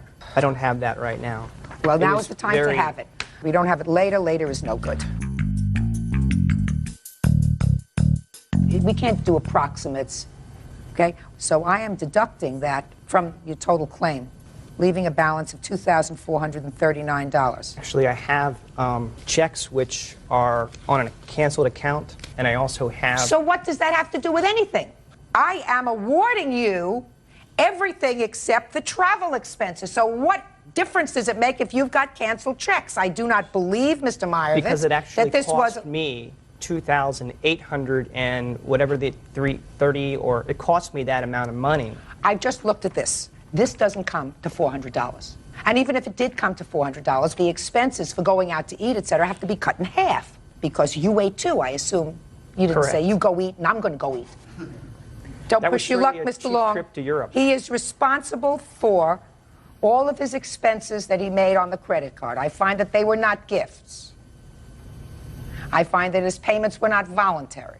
I find that he agreed to pay you for those, and that he did in fact pay you for some until the relationship terminated. So I am awarding you that part of your claim, which is $2,439. I am not awarding you the money for the trip. Judgment for the plaintiff. 574 on the calendar in the matter of Godinez versus Pena. Parties have been sworn in. Judge, you may be seated. Sir, have a seat, please. Ms. Godinez, according to your complaint, you had a car, an old Cadillac, and you wanted to have it refurbished. You brought it to the defendant, came up with a price. 8 months later, he returned the car. He hadn't fixed it. You say it was severely damaged while in his care. You want him to pay all the money that it cost you to fix the car. Yes, ma'am. What kind of a mechanic do you leave a car with for 8 months? I had contacted him on numerous occasions, and he was always very irate or would hang up on me. Or So you go get your car? I didn't feel comfortable until I had someone to go with me to go get my car. That took 8 months? No, it only took about 5 months. I mean, I've had cars all my life. If I bring it to a mechanic, they don't have it fixed in 10 days, 2 weeks. I go and I get it. So there has to be something more to the story. Sir, is there something wrong with you? Stand still! Sorry, ma'am. Sorry. I'm a very nervous person, and I have a nervous tick. I'm sorry. I have a therapist, and I'll show you my thing. I have on medication, so it's... That wasn't a nervous tick. That was, look, you're getting yelled at. No. Okay, Yeah, that's exactly what it was. Don't give me nervous tick. All right, it was worth a try. Sorry, ma'am. I apologize. That's better. How did you know him? We dated from 1993 to 1995. And did you remain friends with him until after 1995? Yes, ma'am. When we saw each other, we were All right. friends And what with each other. financial arrangement did you make with him with regard to fixing this car? We finally came to the agreement I would pay him $200 now, and then when I sold the car, I would pay him the rest of the money that would cost to repair the car. He never called me to tell me what he was going to do to the car, what he found on the car, or what he repaired on the car. Do you have a picture of the car before? Not before. I didn't know he was going to do that much damage to the Well, car. I don't know how much damage he And did. I Let me actually see. have a lot of the photos here if you'd like to see of what the car looked like when I came back. And I actually had to have the car towed to another automotive shop. And this is the owner of that automotive shop. He saw the damages to the car. And Well, he doesn't know when the damage has happened. That's the problem. But I took my car to his shop from 93 to 98, and he knows how I always brought it to him. Where did you keep this car, sir? It was at my property. I had my business. What kind of business? A paint and body shop. Well, who was using this car to nap in? No, actually, it was sitting in the back of my shop. And this is the second time I'd worked on her car. The first time, she had hit a person in the front. And she brought it over, and she's like, well, as soon as I saw that, you know, if I knew Frankie's going to fix it for free. And I was like, and it's like, all right, I'll fix it. You know, hopefully she'll never come back again. I never charged her. I just, you know. Why didn't you return this car to her, sir, after a month, and when you saw that it was... Because she wanted me to fix her car for free. And I said, just come and pick up her vehicle. I said, just get it and get it out of here. Listen to me carefully. Yes, ma'am. You are not receiving me, sir. Okay. I'm going to listen. Why didn't you call her? You take a look at the car. You say, I can't fix this car for a couple of $100. Come and get your car. Why didn't you do that? That's what I did, ma'am. You did? Yes, you called ma'am. her and said, come and get Yes, your car? I said. When? He never called me. When? It was like maybe a week when I looked at it, diagnosed it, figured out what was the problem, because it was not just one problem. It was the air conditioning compressor. Then No, try looking at me, Mr. Pena. Well, actually, I was... Try looking at me. Okay, I was just... Not the sky, me. Okay. When did you call her and tell her to come and get the car? That would be May 7th, 2000. 1 week after she brought the vehicle in. And I You're said... so full of baloney. I'm just... Now, May 7th. What time? Wait. Just what time of the day on May 7th? Probably in the evening, because that's Probably when in I the do. evening. Was it between 6 and 8 in the evening? I would say 6 to 8, because that's when I usually do my business. Do you love this? He's smooth, very smooth. You think so? Yeah. I'm not trying to be any smooth or anything like that, ma'am. I take a polygraph test too, ma'am, and I will do it as God's my savior. I did not do anything like that.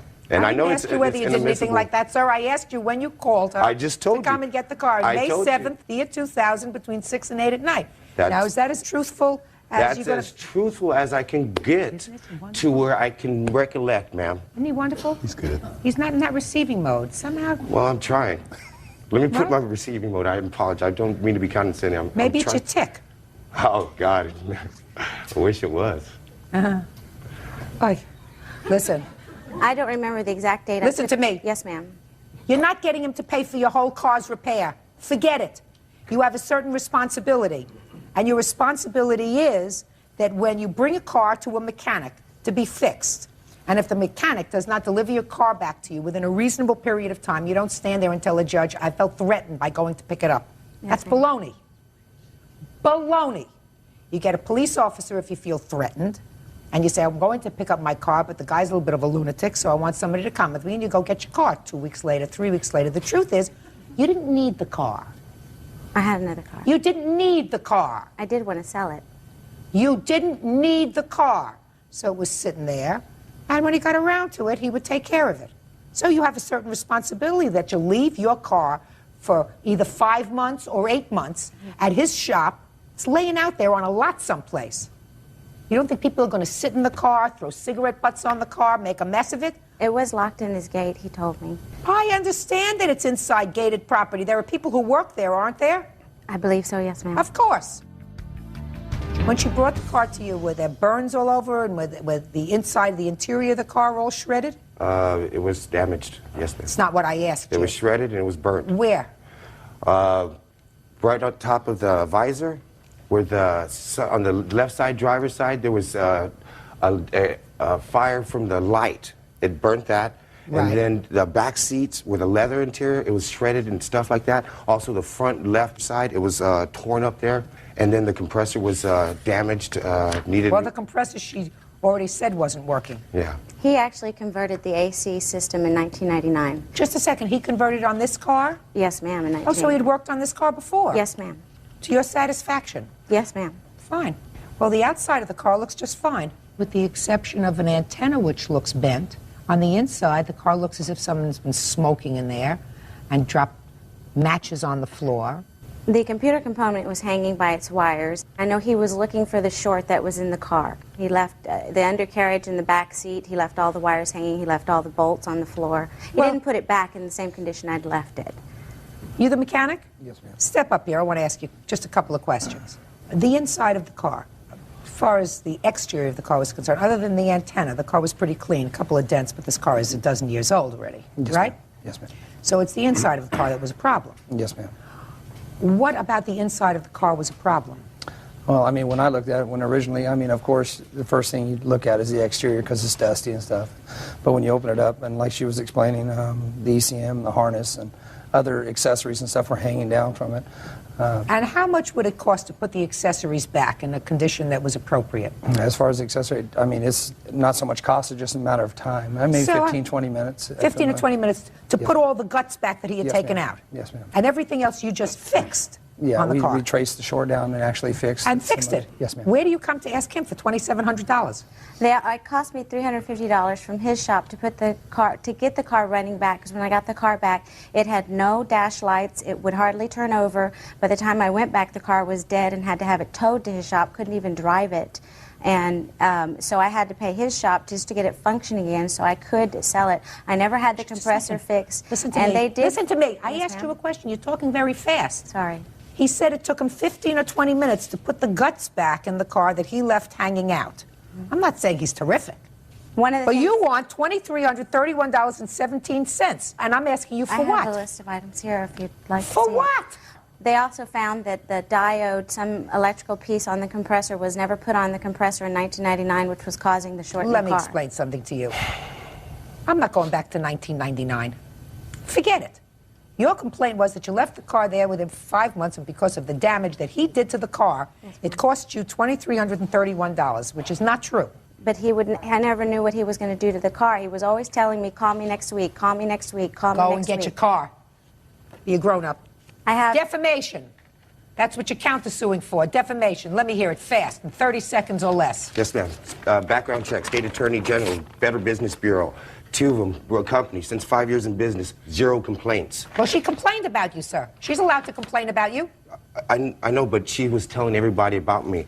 She was saying I didn't do my company. Just a second. Who did she complain to? Chef at Aldo's. Did you have that witness here? No. Well, you also, can't. Just a second. You can't tell me what she said to somebody else. That's hearsay. Yes, okay. What else? Had a nervous breakdown. I'm not interested in that. I mean, it's not that I'm disinterested in it, well, sir, but that's it's fine. not relevant to this case. I have my awards and stuff like this, and the way you had said it, like, we don't have that etiquette, like you just said, you know, dirty, musty stuff like that, ma'am. The way I portray my company is like, this is my uniform. Mr. Pena. We're not like Mr. that, Pena, ma'am. are you finished with the defamation part of your counterclaim? No, I'm finished with that, ma'am. Good, you wonderful. Can take it. Wonderful. Ms. Godinez, you have not established to my satisfaction that other than the 15 or 20 minutes that it took this gentleman to put the work back together, that he did anything to your car in the 5 months but just let it lay there. But he took it apart. I mean, he took it apart, he never found the short, and there was no, because it stayed there on his property, it no longer had any dash lights, it no longer had any... Go and get it! That's what you do! But I didn't leave it in that condition when I left it with him. How much did you charge her for the 15 or 20 minutes that it took to put this stuff back together again? No, just answer my question. How much did you charge her for the 15 or 20 minutes? $315.14. But you've also got almost $200 worth of parts here, too. When the vehicle was actually brought in, the reason it was brought in, it was because it had no air conditioning. That's not what I'm here for, sir. She's here because she says that he was negligent in allowing her car to be vandalized in some way in the time that it was sitting in his lot.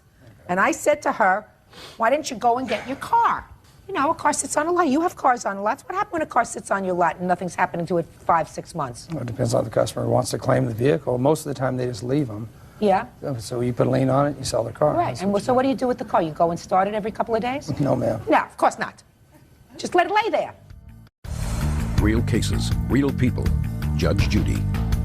Roxana Godinez says her ex-boyfriend, Frank Pena, damaged her car while trying to repair it. Frank says the car was already in bad shape. So I'm going to ask you again. He left some stuff out. Yes, ma'am. And you said to me, it took you 15 or 20 minutes to put that stuff back in. So I'm asking you, how much did you charge her for that part of your bill? Because he's responsible for that. Maybe. If I could make him not responsible, I would. He's really irritating me. What did you charge for an hour's worth of labor? $61.27. Okay. Is he going to his wallet? No, I was going to adjust it over here. Oh, I thought you were going to your wallet to give her $60. No, not at all. Judgment for the plaintiff in the amount of $60. That's all. Parties are excused. You may step out. When you walk to my shop, I dress like that. And that's an owner of a shop like that. Look how he dresses. And that's his Sunday best, see? Yeehaw! He knows exactly what he did wrong. I'm sure if you listen to him for a little while, you realize he has no content when he speaks. Chop, chop, chop. And now the next case. All parties on Emmanuel versus Costa. Step forward, please. 52-year-old writer Sheila Emanuel is suing 43-year-old store owner Norman Cosser for the cost to replace her raincoat. Sheila says while shopping in Norman's store, her coat was burned by a candle.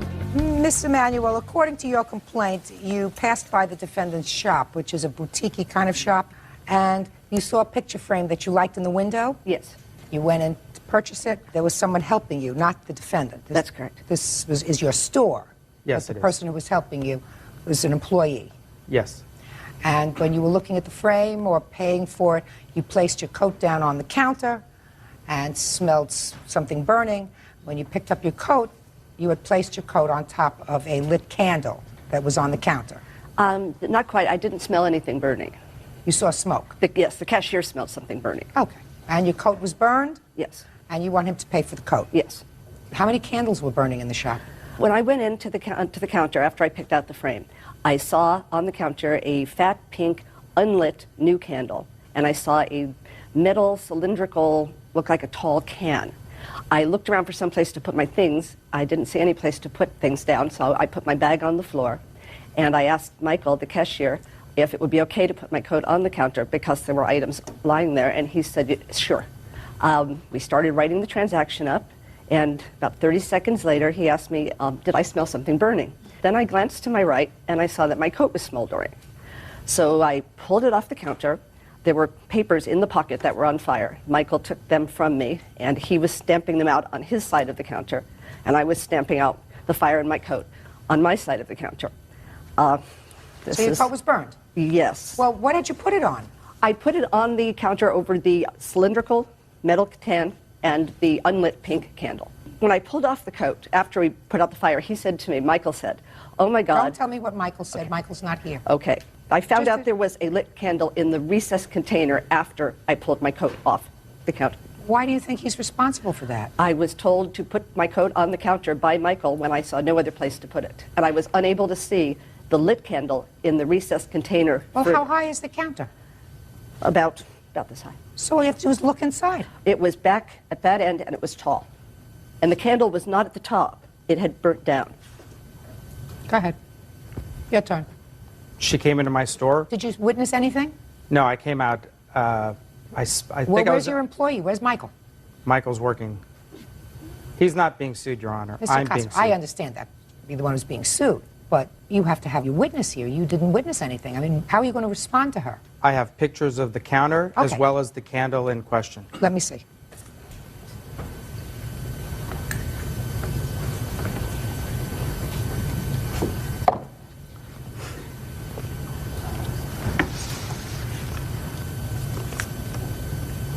It's a much better view. Is this the candle you were talking about? No, it is not. See, you have a problem, Mr. Casa. When I read this complaint, I said, it's very straightforward. Miss Emanuel says she walked into your shop, she put her coat down, she wasn't looking what she was doing. So I was prepared to tell Miss Emanuel, you got to be more careful. But you're a businessman. And I assume that you know in court you can't use hearsay, you have to have a witness. Your witness was here. He would be able to tell me if this was the candle that was on the counter. She says it was not. So what are you handing me this candle for? Because I took a picture of the counter and of the candle to show it to you. When? I took it yesterday. I don't care what it looked like yesterday. Yesterday is not important. When did this happen? February 22nd. February 22nd is important. I don't care what your counter looked like yesterday. And you don't know what the candle was that was on the counter at all. I work in the store daily. That's why we need your witness. She should have sued. Do I scare you? She should have sued my employee. Oh, she can't sue your employee, Mr. Casa. Don't be smart-mouthed with me. You know she's not going to sue your employee. Your employee is your agent. That's why she sues the store. And ordinarily, Miss Emanuel, I would throw you out, but I must take everything that you say is true because he has no witness to dispute it. That you were told to put your coat down. There was a larger cylindrical container that obstructed your view that there was something burning inside. You couldn't see it because it was tall and metal, and it was really a hidden danger. You were not advised. So you get your money. $280 was the coat? Yes. Judgment for the plaintiff, that's all. Parties are excused. You may step out. I was in the back room.